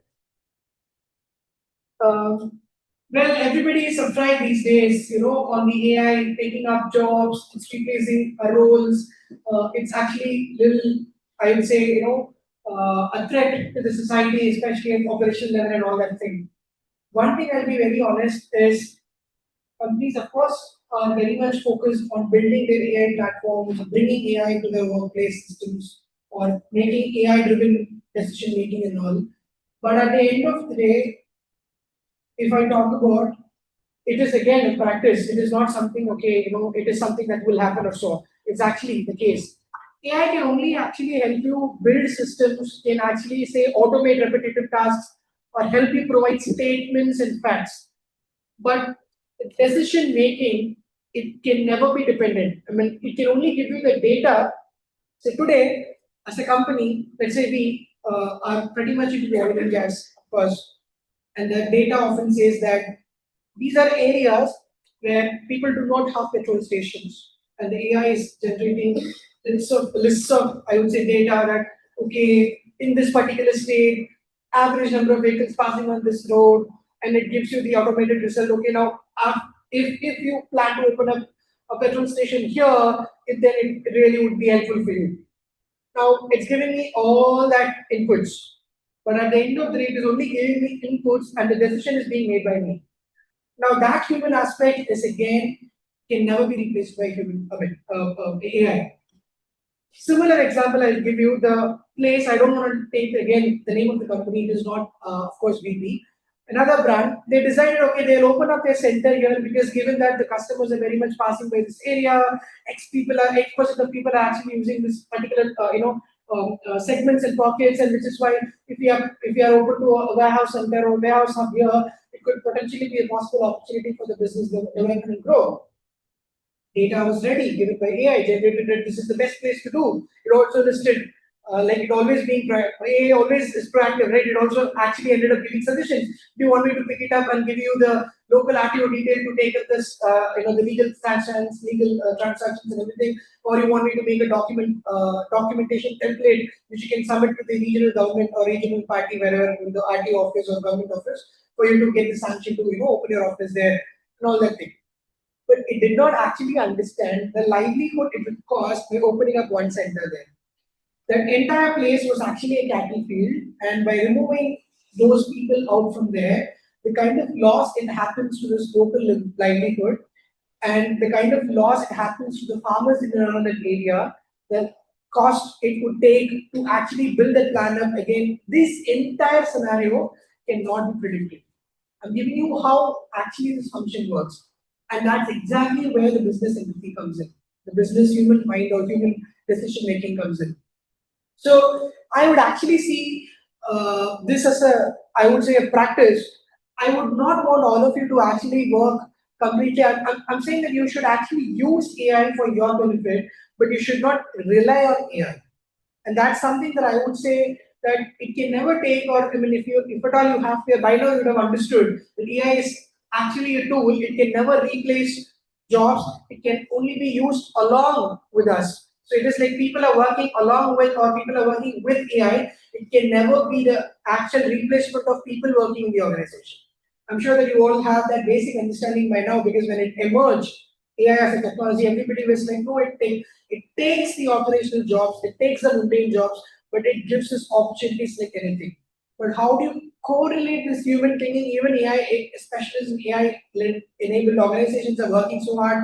How do I humanize the decision-making process? How do I ensure I insist the human angle to the answers or to the suggestions that I recommend? Which is a big time, I would say, a research going on at a high level. It can never actually reach there. So I would say make the best use of the tool for support documents. It should be a support document for you to take a call, but you use a human judgment and human analysis to take a call whether if this works or not. I've recently read a review as well, where many young generation kids are using ChatGPT as therapists, as counseling agent. Trust me, there were a number of researches done where it actually ended up suggesting that you can end up life if you're fed up. That cannot be actually the case where actually humans can rely on, right? So a simple thing, I can even show my history. The other day I was asking that, hey, I have a car garage 5 minutes away from my house, and I want to show my car, I have a repair in my car. What do you suggest? Is it best to take the car or do a good exercise by walking? The answer was like, since it's 5 minutes away, the best possible way for you to actually explore is by walking, because it's a good health exercise. I clearly have mentioned that I'm actually going to get my car checked because it's very. Then I asked her, hey, then how will I get my car checked? They responded, you know what? Actually, you're right. You actually have to take the car. Then I replied, no, but I feel like walking. That's really helping me because it will be energetic. I'll be refreshing. Yes, you're right. You should actually take the walking route. That is how AIs are, and companies are actually investing on this to depend on or to rely on these decisions. So at the end of the day, my friends, I'll be honest, AI is definitely going to play an important role. We cannot expect a world, at least the next 10, 15 years, without AI. AI will evolve, AI will get infused in the workplace, but the ultimate decision making and ultimate human solving would always be with the humans. Companies are not fools. At the end of the day, the companies are run by leaders, right? So the leaders would definitely ensure that the human angle, they cannot just simply say, because AI said, Claude said, I've taken this decision. I've decided to actually put my millions of money in this investment. Nobody can do that. There's always a human risk involved in it, and it would remain the same. So use and think from that angle. And if you start approaching your decision making, if you start approaching a concept that way, I'm sure that you will be able to live not with AI, but actually win the AI modeling of work. Yeah, thank you. Hi. Hello. So would you like to continue with the AI debate or? I think we'll have two answers so that they have diverse perspectives. My opinion. I was giving her the option of AI or work-life balance. I think I'll tap into both. Very good. AI in workplace. Yeah. Guys, consider AI as a friend that you take advice on, but you do what you feel like doing. That's what we all do, right? We ask our friends, what should we do? Then we end up doing what we feel is the correct decision for ourselves. Use AI the same way. Ask for opinions, ask for the data. It will give you answers, but don't rely 100% on it. Take your own decision making. This is the reason you're studying, right? Because you would want to understand a different aspect of business from different areas. That's the reason we have so many expertise in different industries. AI cannot do everything, but definitely can be your friend and can help you to do certain tasks. Being said that, it would also help in the future generation to eliminate a lot of things that can be done by only AI, which is also a good thing. And one of the best part of AI is, especially in the area of HR, it removes the biasness that somebody might have. Right? It in a lot of aspect, and a lot of companies have already started using AI because it removes biasness, and it looks at people and their profile in a way that that will remove all kind of biases they can. So it is definitely helping us to a very large extent, but that is not the only thing that we can rely on. Being said that, coming to the next topic, sir, would you want to tap into this? No, I mean. No, do you want to talk about more about can AI? also talk about both. Okay. Okay. Love to hear. Before I start talking about work-life balance, I'll just start with saying this.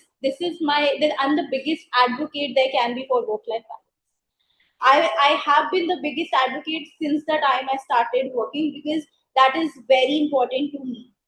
But before I actually answer more things, I would want to understand from all of you. Work-life balance is, of course, not only working remotely, right?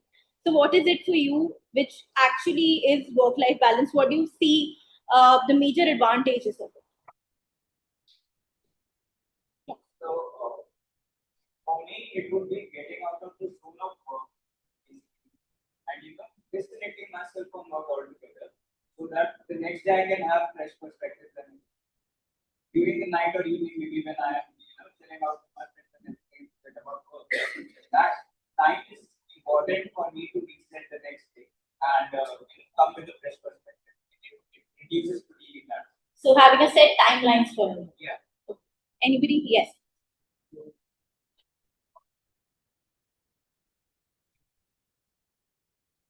I have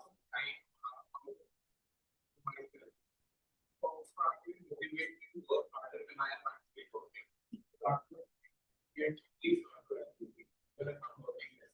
So keeping boundaries. Right.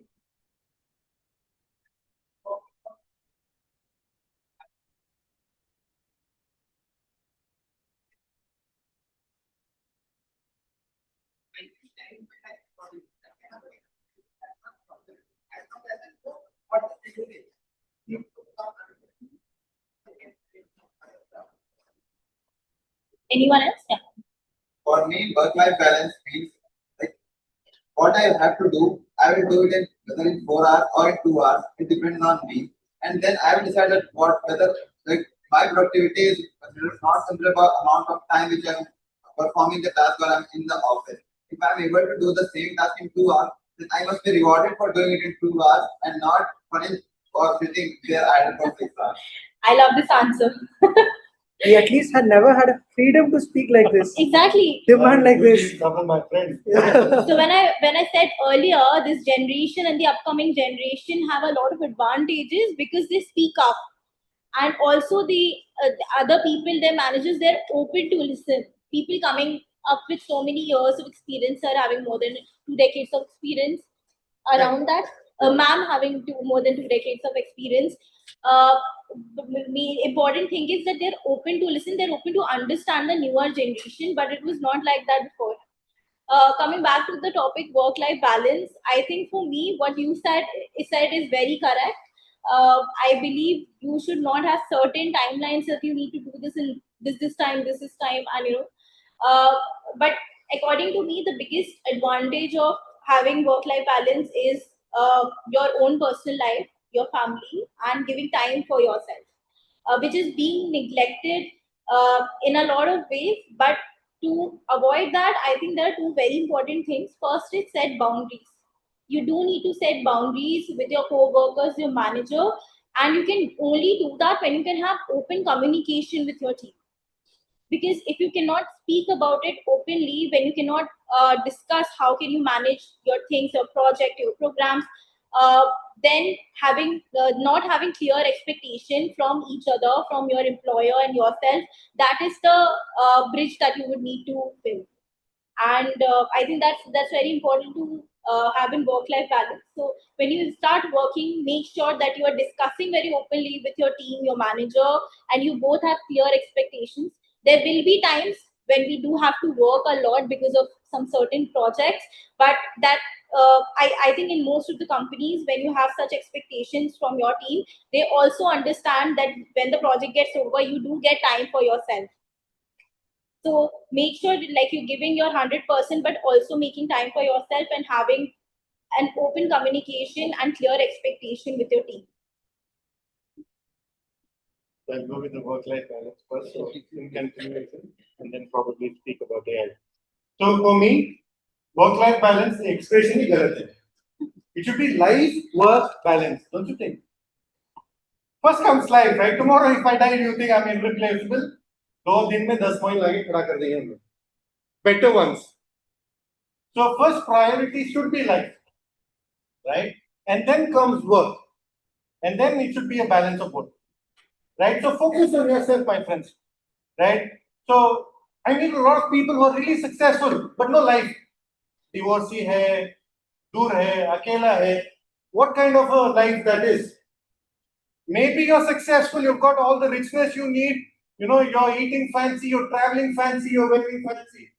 But for me, my friend, that's not life at all. So, I could be wrong, okay? It's just my opinion, right? I'm not trying to impose anything, but I'm saying, get a life. Have a life first, and then, like, let's think about work. Work rahega. You be, me be, or not be tomorrow. Work is going to continue. That's how this world is designed, right?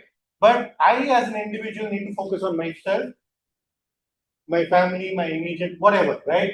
But first comes life, then comes work, okay? I'll stop at that. I've been observing this, since the topic of AI came up, this camera and this tripod. Imagine the camera is AI, and I am the tripod, human. The camera is brilliant. It can capture, it can do fascinating things. It can, make it available for public to see worldwide and all that, right? All good stuff. But let's remove the tripod off. Put it on the ground. It'll still be able to do what it's doing, but at that perfection, we as humans might be as simple, as lame as that tripod. But हम लोग की अगर presence nahi hai na, then the camera is not that great. I'll stop at that. Thank you. Thank you. So with that, let's open it for questions. We have quite a few hands up.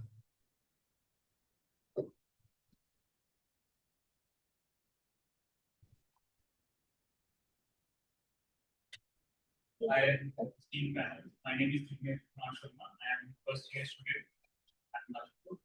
So my question is, how do you operationalize DEI in your organization? What is your preferred method for it? Like, is it quotas or anything else? You would like to share? Okay. Considering that, I would say I not keep it very specific to my company. In general, the companies that I work for, excuse me for standing this, I've been sitting for a long time, so it's a little difficult. So yeah, so one is of course ensuring that fairness in the process. When you say process, the easiest way to bring diversity or diverse candidates is through recruitment processes. So to ensure that, okay, let's say if I have to recruit 100 people a year, how do I segment those 100 numbers? Let's say pockets of geography, pockets of gender, pockets of orientation, pockets of people with disability, pockets of people from remote areas and opportunity of social mobility. So how do I bucket them into, I would say, multiple segments, and then I start recruiting them, and then bring those plan of action into the company's and organization. That is one. Second, the easiest way to operationalize is to actually enable forums. Now, until few years ago, we never realized that anxiety and depression are also equally important problems. We only actually consider the physical ailment as one of the major issues. And let's say you get hurt, or let's say you got I would say, a bone crack, can apply for leave. Well, I cannot say that, I'm depressed today, I'll take a leave. Sick leave is only for physical ailments. But companies have actually, I have seen companies, at least I'm not sure if it's practiced in my current company, but I've seen my organizations that I worked with in the past have introduced even mental well-being as a priority of, I would say, at workplace.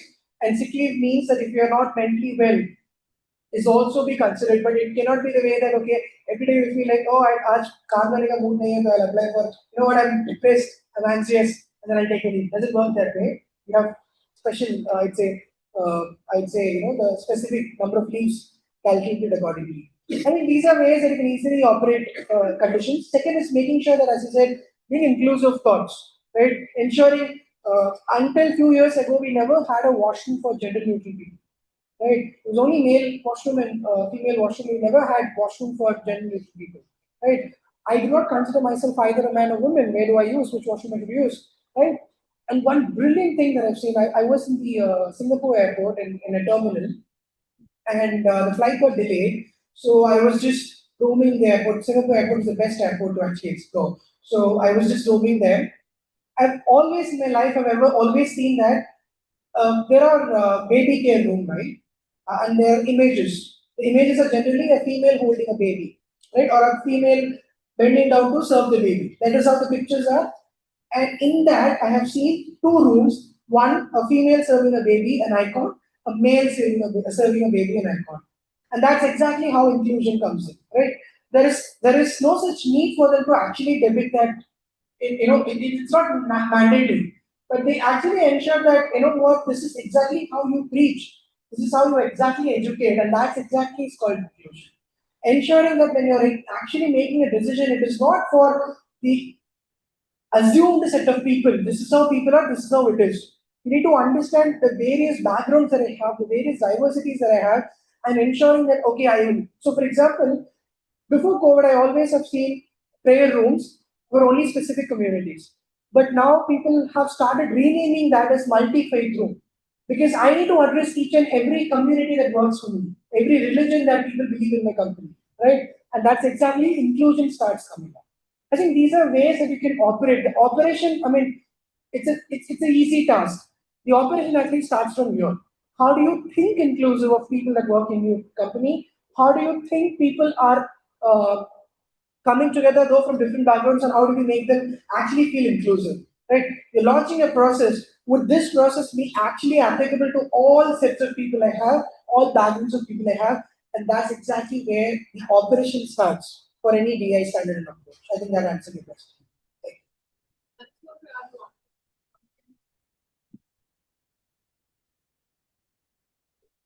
while we take care of the employees within, like a lot of strategy around what might be said, probably rules for everyone, some benefits for everyone. We also need to think ahead that am I ready to bring in some more, that just not looking inside the organization, but also to look at outside in the society. A lot of we lose a lot of talent because for certain reasons we don't have good certain benefits. Right? It's not about I'm taking care of my employees, but I also have to take care of my society to bring them on. I think it's the entire ecosystem we need to think about your organization. Thank you. The question, further questions? I know. Please go ahead. Go ahead. Please go ahead with your questions. No turns. Okay. So my name is Prof. I am a student of MBA Analytics cohort. My question to the panel is, when we graduate, we move into the industry, we start from an entry level, most likely most of us. So how can we, as people, when we enter an enterprise, do the innovations and growth? Since we are supposed to work in a controlled environment initially, and we cannot have much control over the decisions. Would you like to take? Speak your mind. जो भी आपका boss है उसको बोलो. This is what I think we can do differently. And believe me, today people are equipped to listen. The managers or the leaders go through a lot of sessions where listening is a task or listening is a skill in itself, right? So whenever you think, right, I can do things better and I can save a lot of time, and that's what we need. We're all in a race to save time, make more money, right? So just speak your mind. It doesn't have to be a winning idea all the time. It can be a failing idea, but failure will teach us how to succeed, right? So just speak your mind. I think that's the best way to go about it. I hope it does. Go ahead. Good afternoon, esteemed panelists. I am Sangam from Kashipur. With two main topics, I think you are talking about poor innovation and artificial intelligence. But I want to ask you if there is a contradiction here, because if I am using AI, so are I of my colleagues, and if I am asking a question, do you think that AI hinders innovation in the sense that if AI is giving 5 solutions, maybe my colleagues also thinking in that direction, and there comes a subconscious bias due to AI innovation. Do you think that AI ultimately hinders innovation? I mean, again, it depends. Oh, yeah, please. So again, see what, this is my opinion, okay? I could be wrong again. मेरे को क्या लगता है ना, the tables have just turned around. Earlier, what used to happen, I go to Google, I ask a question, he'll give me 100 answers to one question. 100 links probably, where I need to go again, click on that link, he'll create branches of information. I go to another branch, I get more information. So I'm not getting to the point where I want to be, so I'm investing a lot of time and intelligence, correct? Effort. Now, the engineering is reversed. What is the prompt engineer? You go, you put a 10-line question to get a 1-line specific answer. Right? So, this is how I think, when people say AI is making you dumber, I would say AI is making you smarter basis how you're going to use it. If I randomly ask generic questions, naturally it's going to give me a generic answer where I need to spend more time. IIM Kashipur were actually discussing this in the morning. He'll give me generic answers where I will again create branches and ask more questions. But if I logically, before putting a prompt, I quote all my questions to let's say I want this particular answer, right? So I put in okay, what would be this? Where do I find this? How will I get here? And all that. If I comprise my question in a specific manner and put in all the points that I need the answer for, then it's gonna give me an accurate answer. There, it's being smart. It's giving me an accurate answer. It's making me smart as well. It's forcing me to think beyond, right? Because I'm stuck with, let's say, I can come up with 4 questions in a row. But at 5th question, I need to put some pressure on my brain. While we've got the capability of doing that, we usually don't. But when we actually start pressurizing our brain to think more is when the magic happens. How many of us have seen this movie called Lucy? क्या होता है? It's about synthetic CPH4, right? It talks as to what is the capability of our brain to do wonders. Believe me, it can actually do wonders of that sort. They've exaggerated it in the movie, but in reality, our brain is much more capable, right, of doing. And natural CPH4 is released in the body of a human being, right? That's how, like, when God made us, He ensured that it was a precise model. Because imagine your DNA might be different, but the length of the DNA is the same. It's in billions, right? It's not even in millions. So when the design is precise, that's why we are the most superior race in the world, right? Why? Because that's the brain. That's what makes us different from any other animals. Correct? So coming down to your question, my friend, it's like, how are you going to use it? Right? I think the biasness will reduce depending on how am I asking the question. So the subconscious biasness happens from me first versus the AI. Okay, again, it's my opinion, I could be wrong. Thank you. Just to add on, you specifically highlighted about the difference in how it actually makes a difference. Like say, 5 people are asking or doing the same thing, how do I bring in my aspect or my value to it? Actually, this is something that we have tried. AI is also smart enough to actually understand your mind patterns from your previous asks, from your previous questions. It understands your behaviors. So one sudden day, we actually have this question, this really happened. We're thinking, hey, tomorrow is Sunday. What do you suggest should I do? I have 8 hours of free time. So I asked this question, my friend asked this question, the same, in our respective mobile phones. Answers were not the same. It understood the mind pattern because given the way that he has used so far, it understood, okay, this is how his behaviors are, his mind pattern works, gave a suggestion, versus to me, gave a completely different suggestion today. It was not the same. Unless the question is subjective, of course, you ask who's the Chief Minister of Maharashtra, it gives you the same answer. But if it is subjective questions, AI is also trained these days to actually understand that. So you still have that sort of individuality, of using AI to understand, to leverage it to your benefit. It is not generic. So that addresses your personality type, that addresses or infuses your personality traits into providing solutions as well these days. So, and there are so much work going on, I believe, to also customize according to the personality types and natures. They're fed in that. I'm sure that as MBA folks you would have seen or you would have given the MBTI test, right? We're all aware of MBTI test, the 16 personality type. They fed in those 16 personality types in AI to understand each and every human being, how would he or she react to that, right? Or they react to that, right? So this is exactly, the plan of action is what I've understood from the AI experts so far. Yeah? Evening. So I had a question related to our topic itself about the future of enterprise, especially about people and growth. So as you initially mentioned that 17% of the issues are based on a lack of empathy. And I would like to connect that to Mr. Mohin's point of how the expansion creates a cultural debt. And I have a two-fold question. The first question is, for the lack of culture growth, we attributed that a lot of people are switching a lot as they're not willing to settle. And my second question is a follow-up for that. Is loyalty going to be valued more in the future, or is it just going to be the same as it is now? Okay, it's quite a complicated question, and I might be wrong person to answer it, but I'll give it my best shot. Okay? Forgive me if I'm wrong. I'll answer it the other way around as I talk about the second question. So, loyalty, according to me, is not for the organization. Loyalty, according to me, is for the job. Again, like I said, right, I could be wrong. So, this will interconvert to the first question. So, if my loyalty is to my job only, then I don't care if I'm doing this job at some other organization.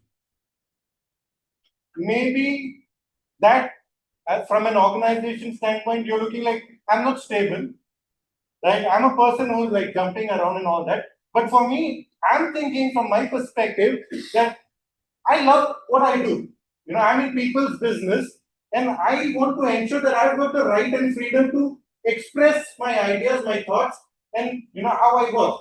So if this organization is not appreciative of my ideas or my thoughts or the way I work or my style of working, I will just switch. Because for me, end of the day, I feel like I'm going to be doing the same job in a different organization. So I think the loyalty should be to the job. This is my suggestion. अगर आपको लगता है कि loyalty is to the organization because you're at a fancy organization, they really don't care. Like we said, right? Work-life balance. What happens if I die today? Right? So the loyalty is to the job, not to the organization. I hope that will. Thank you.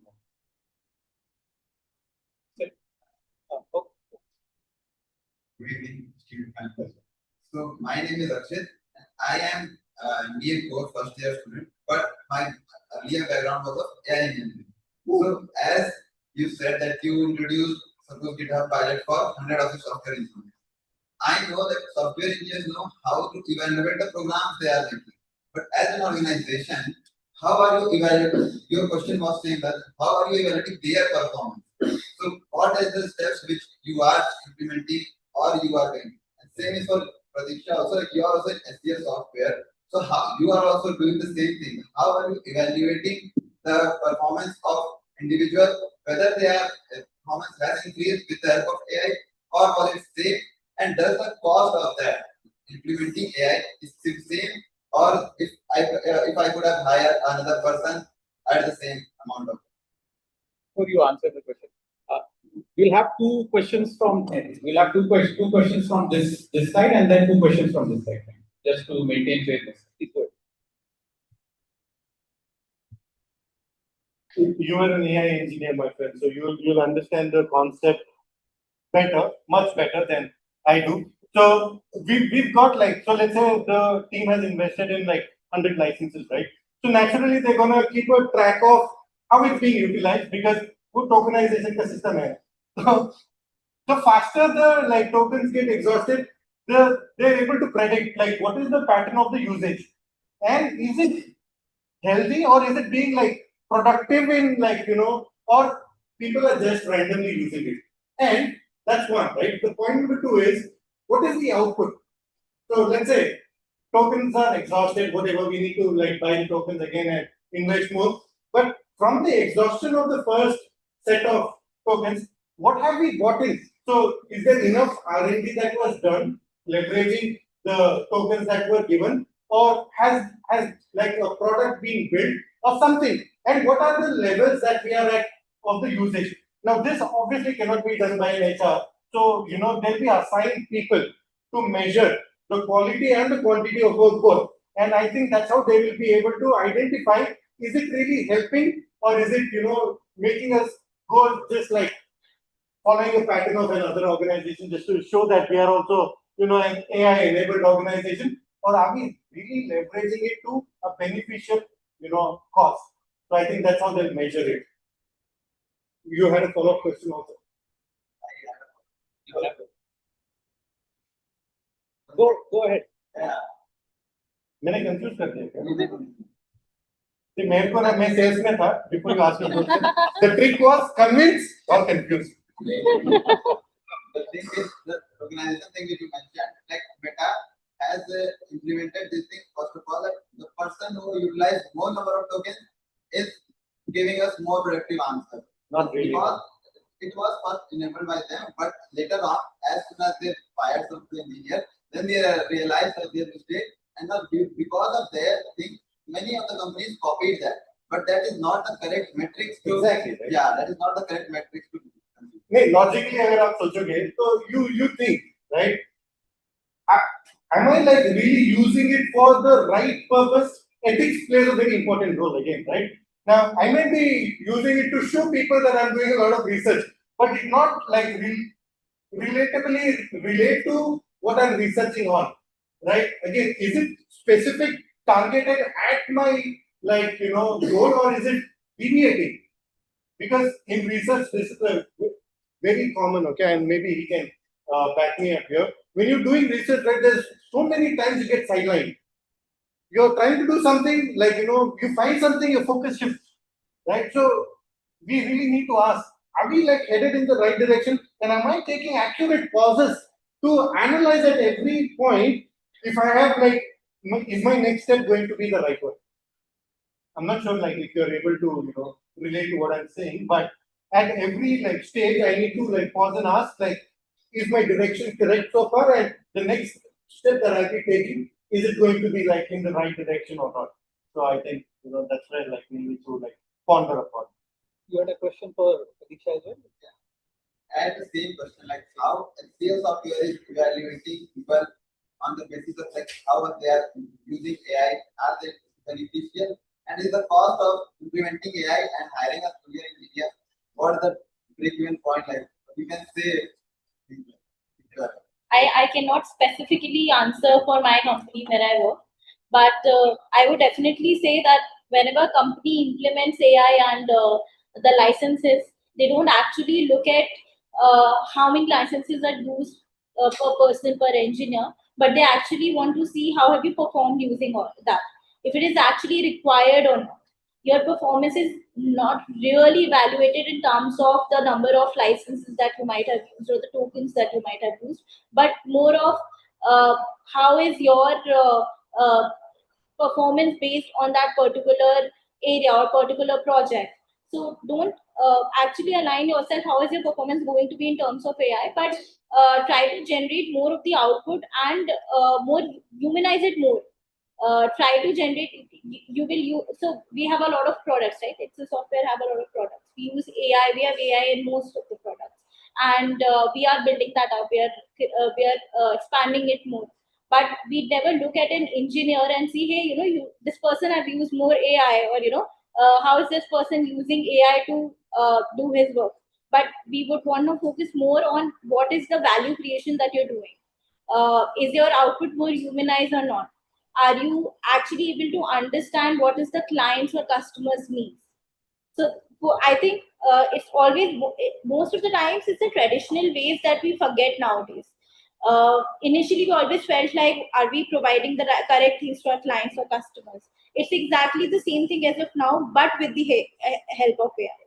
So I think uh, we should not focus on generating things, but more on the traditional ways of helping out our customers and making an output in those times. Just a clarification, when Pratiksha says that humanize, it does not mean that when you prepare your reports, using AI, you go back to AI and ask it to humanize. Yeah. Basically, she's talking about the value that you add. Okay, let's have two questions from here. Yeah, go ahead.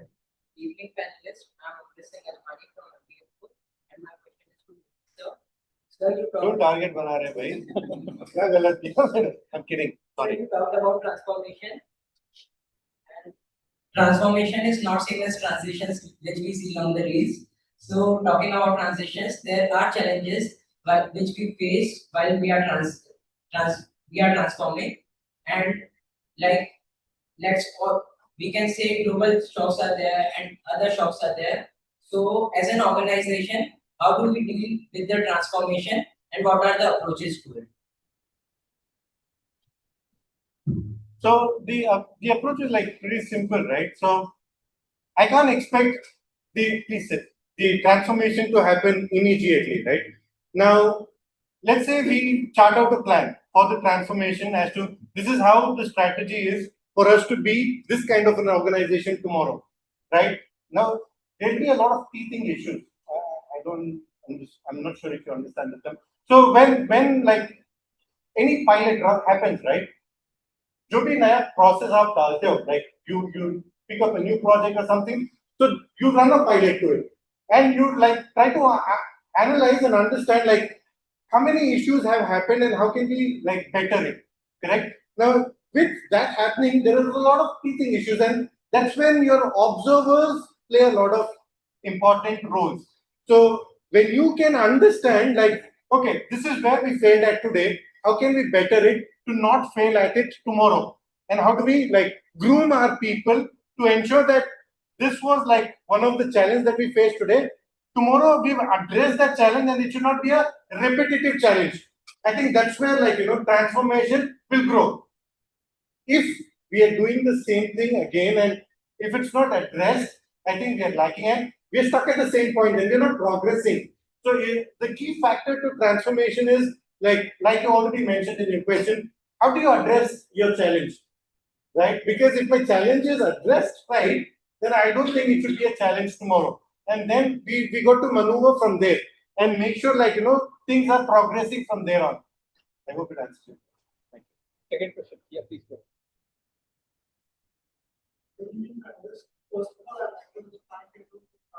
Pleasure. My question is common for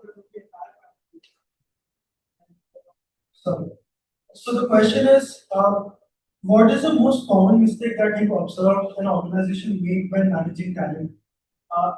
Observing that basically we are currently having a new generation coming into the workforce. So obviously there are hurdles that organizations need to tackle, and they are bound to make mistakes. So how do they avoid it, and what's the most common mistake that organizations make? I'll start with maybe one common observation I have. I have had recent past companies I work with. Managing the new generation talent is a little risk.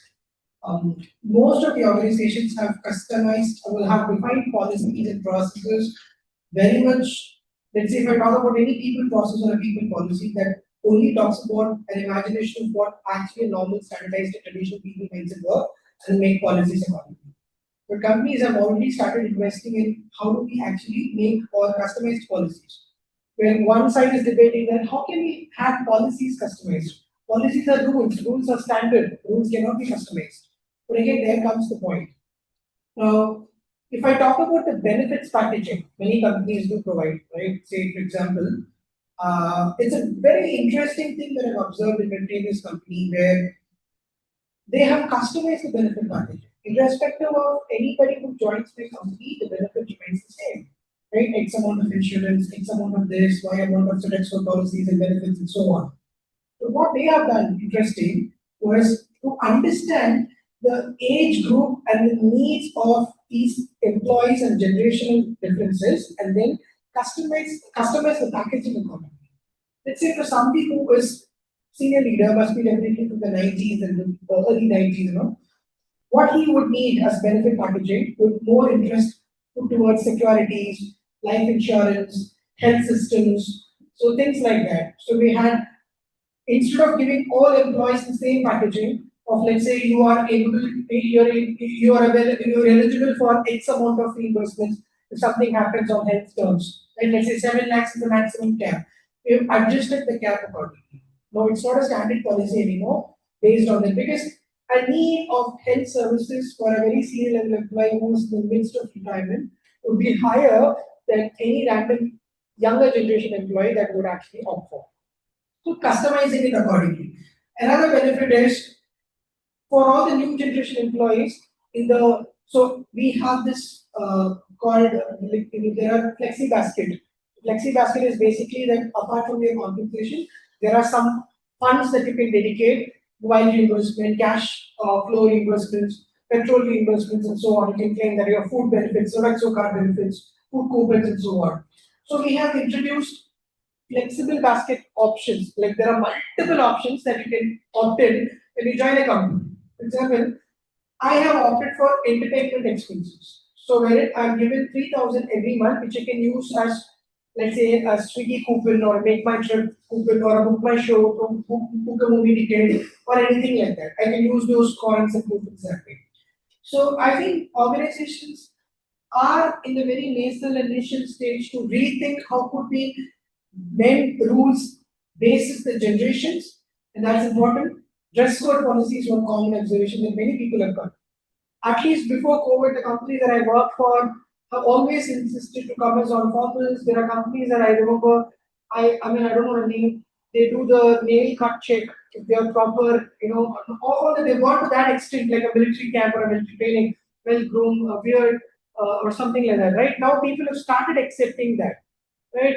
To understand differences in people, and then okay, you're okay with it. In my company, we are allowed to come in shorts. I have seen my vice president come on a sleeve and a short and a Bahama chapel to the office, just like he's going to any other, provisional store. So such things have started taking place, not in just dress code, anything you talk about, even the food. Present generation in my current company, the cafeteria have so many options that it cater all ages or all generation groups. The current generation is so much obsessed with fitness. We have keto diet salad food. There are counters for that. There are counters for the regular thali, like roti, dal, chawal. There are people still buy them. And then I have seen this as an observation. I checked it.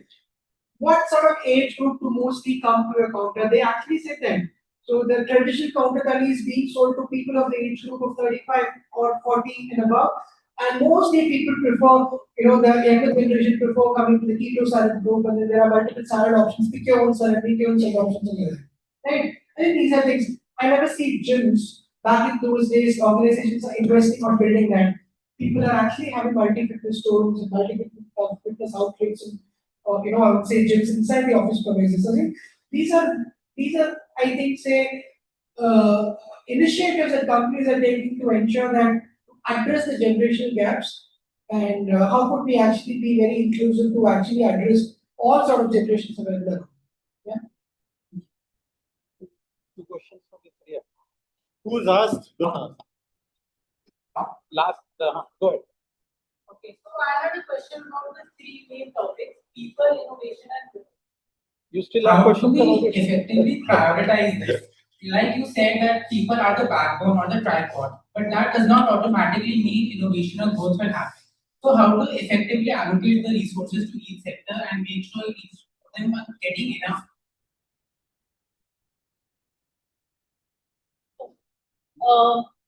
See, all three measures are codependent on each other. I think we all would agree to that, right? If we don't have people in a company, then we cannot see any growth or innovation. So it's never one thing at a time. What can we more focus on? But it's more about how can we empower all these three things. How can we be dependent on each other and then focus on a bigger part of the organization, that is to grow the organization and of course ourselves and our team. So I'll keep it very concise. I don't want to go beyond that, but it's not at all independent. All three measures, people, and I would rate. I think one of the things that we were going to discuss about how do we rate these things. So I think if we keep people first, we definitely start innovating, and growth comes in the picture. If we don't do either of these things, if we don't keep people at first, it's never going to happen. We are not going to grow. So all the measures, if we keep it together and we focus on how do we do it sustainably, how do we focus on it, and how do we do it consistently. It's never one thing at a time. We won't do it at the start of a financial year and then for the whole year we cannot do that. It's not like that, right? So we have to focus on it consistently to see the proper growth that we can achieve it in a bigger goal. Let me ask. Sorry. No, sorry. Please go. Let me ask you your question. According to you, आपको क्या लगता है which is important? Well, as I said, people are the backbone, but just investing in people won't lead to innovation and growth, right? You have to focus on all of them at once. So how do you make sure that your resources are split across evenly? Correct. So if there are no people, how will like innovation and growth come about? चाहिए ना हम लोग को like. So your question relatively makes sense to me, but ask yourself like, what is priority? If I don't prioritize my people, then एक होता है ना that if you're like really comfortable, then magic doesn't happen. Okay, thoughts won't appear. So I read a saying once. Okay, it was so confusing but yet very beautiful. Okay, when you understand it, it said, get comfortable with uncomfortably in such a way. Get comfortable with uncomfortability in such a way that uncomfortability feels comfortable. पहले तो मैं क्या? Then I had to read it again. But did you understand? Like, you know what I'm trying to say? So when we like, focus on our people and give them the space that they need, right? And so your uncomfortability or your push for them to make innovations come about should not be to an extent that, they're getting into the wrong side of it. Like when I say wrong side, this is like burnout or exhaustion or toxicity. You give them the power to think. You give them the power to like, innovate. For example, when he asked the question, right, one thought came to my mind. You people are very difficult to deal with, okay? Like when I say you people, the younger generation, kuch bola, I resign, I quit. Anything I say as an HR, boss, I don't want to work with you. So it puts a lot of pressure on me, like, how do I question this person that it feels like an appreciation, but kidhar to question chupa hai. So diplomacy is the right word, right? How do I diplomatically ask this person to complete this task where he or she is not offended but can do it in a proper manner? Now somewhere I need to acknowledge that there is appreciation that is involved. So the entire methodology of we operating has changed. So first I will you're doing great, all the appreciation comes, but then comes so if you look at it, right, the traditional methodology was supposed to be like this. पहले आपको appreciate करना पड़ेगा, फिर आपको feedback देना पड़ेगा, and tell what are the possible opportunities. So coming back to your question, right, the focus should be people.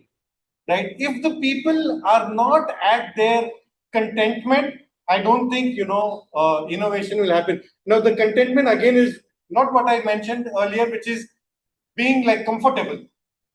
Contentment is you be happy, but yet you should be uncomfortable when you're sitting in a group trying to what's a scrum master, right? Or a brainstorming session. So be there and start developing. So that's where people first, then comes your innovation and then growth. I hope I made some logic out of it. Thank you. You had a question? Yeah. No, you. The one who is holding something, yeah, go ahead. Yes. So there is my name is Sangam, and my question is regarding the example Mohin sir here. Like manager provides leave to his employee and shows empathy and shows boundaries. But what if the employee is abusing that empathy and the others take example of that? And where do you draw the line that you should stop taking unplanned leave and stuff? Fair enough. So see, the manager became a manager not by chance, right? वो 4 घाट का पानी पिया, उसके लिए उसको manager बनाया. They know that he or she is capable enough of handling these situations, and believe me, you can sit. When an interview happens for a manager, right, all these kind of questions are put across. Let's say you have 2 employees, one is really sick, one is taking, and both are asking leave. How do you know who to give the leave? So the manager, there's a situation, right? Circumstantial again. If it's a person that the manager doesn't know or doesn't understand the pattern from the previous history, then it is a challenging situation for the manager. अगर मेरे को मालूम है अमन की habit है Friday phone करेगा या Monday phone करेगा so I'm not well, then I know Aman has had a party at Sunday evening, right? So if I understand Aman's patterns properly, then I know where I need to draw the line.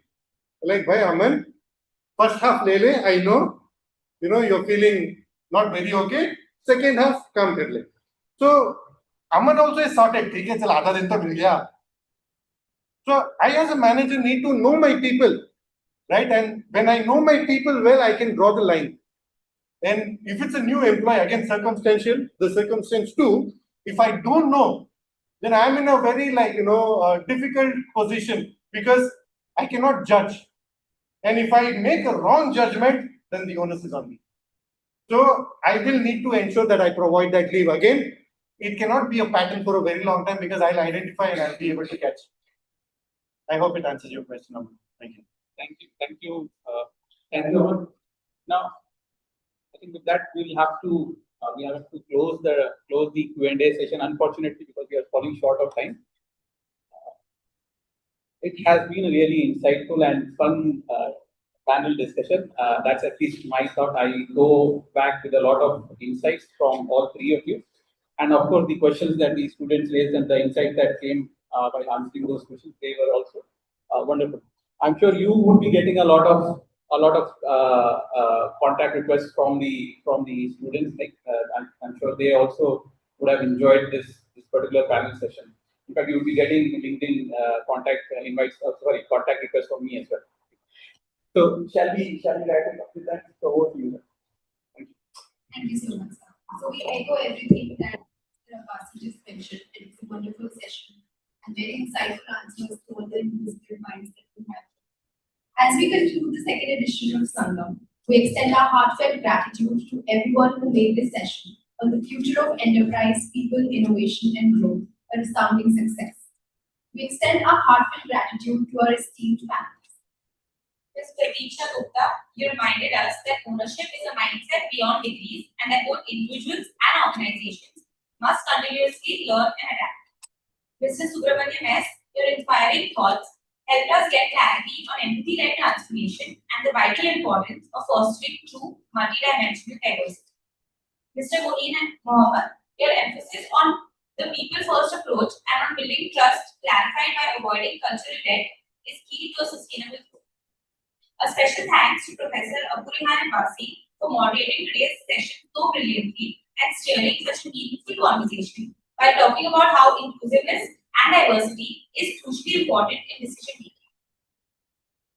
We would also like to express a sincere appreciation to our placement chairs, Professor Deepak Verma and Professor Shobha Tiwari, our Dean Development, Professor Kunal Ganguly, Placement Office, and the entire organizing team behind the scenes for their constant support and effort in bringing this event together.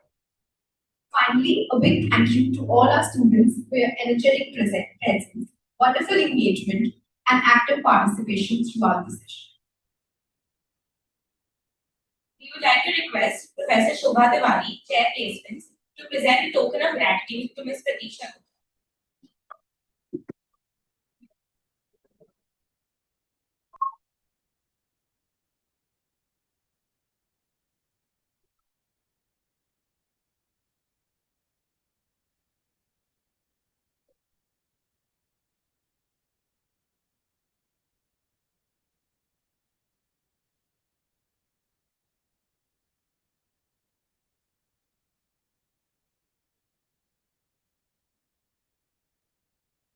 We would request ma'am to also present a token of gratitude to Subramanian.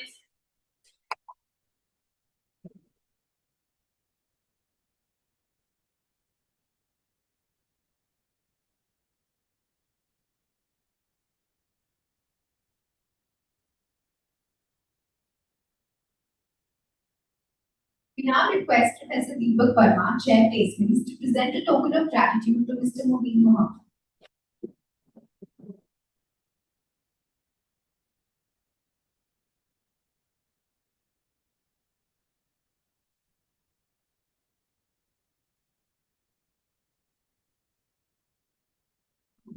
We also request you to present a token of gratitude to our moderator, Professor Rehan Abbasi.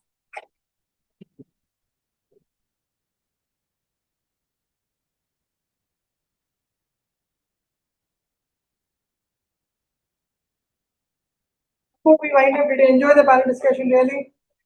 Some of you had some important insights. So I think we did a good job, not boring you, I guess, right? So thank you so much. I think it is one of the longest panel discussions I've ever. I was trying myself to move around and everything. I'm never a person who sits at a spot. My attention span on sitting is less than an hour. But it was the interesting questions that kept me and the rest of the panel alive. Thank you so much. Wishing you all the very best. You've been a lovely audience.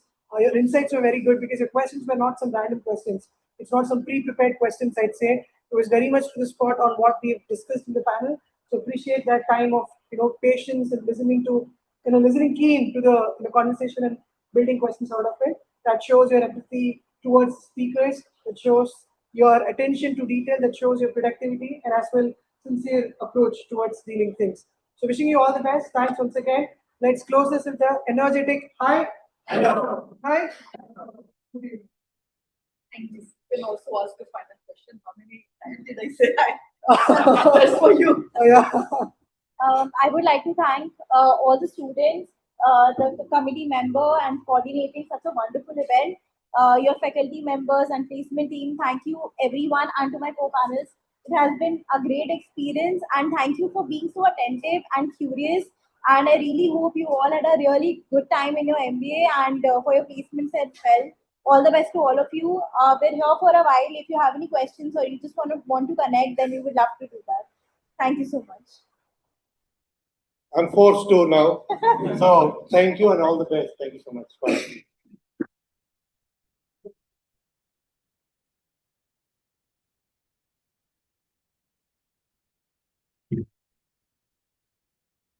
I think we stole their job.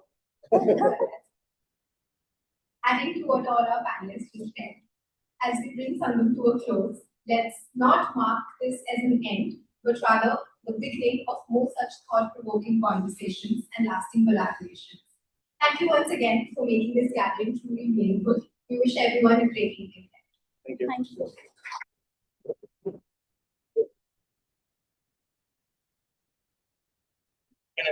Yes. Everyone can come over here.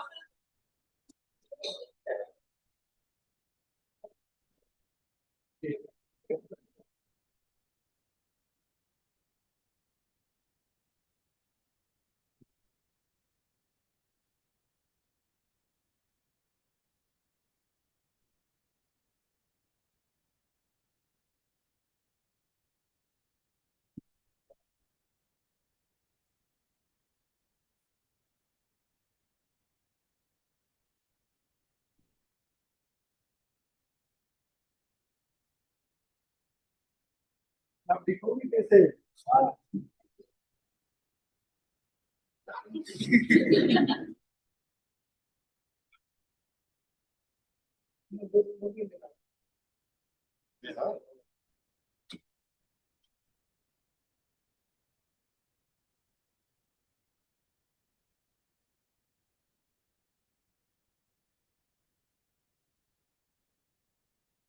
Thank you.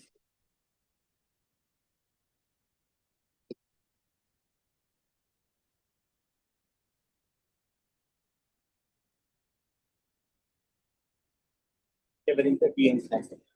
thank you, sir. Thank you.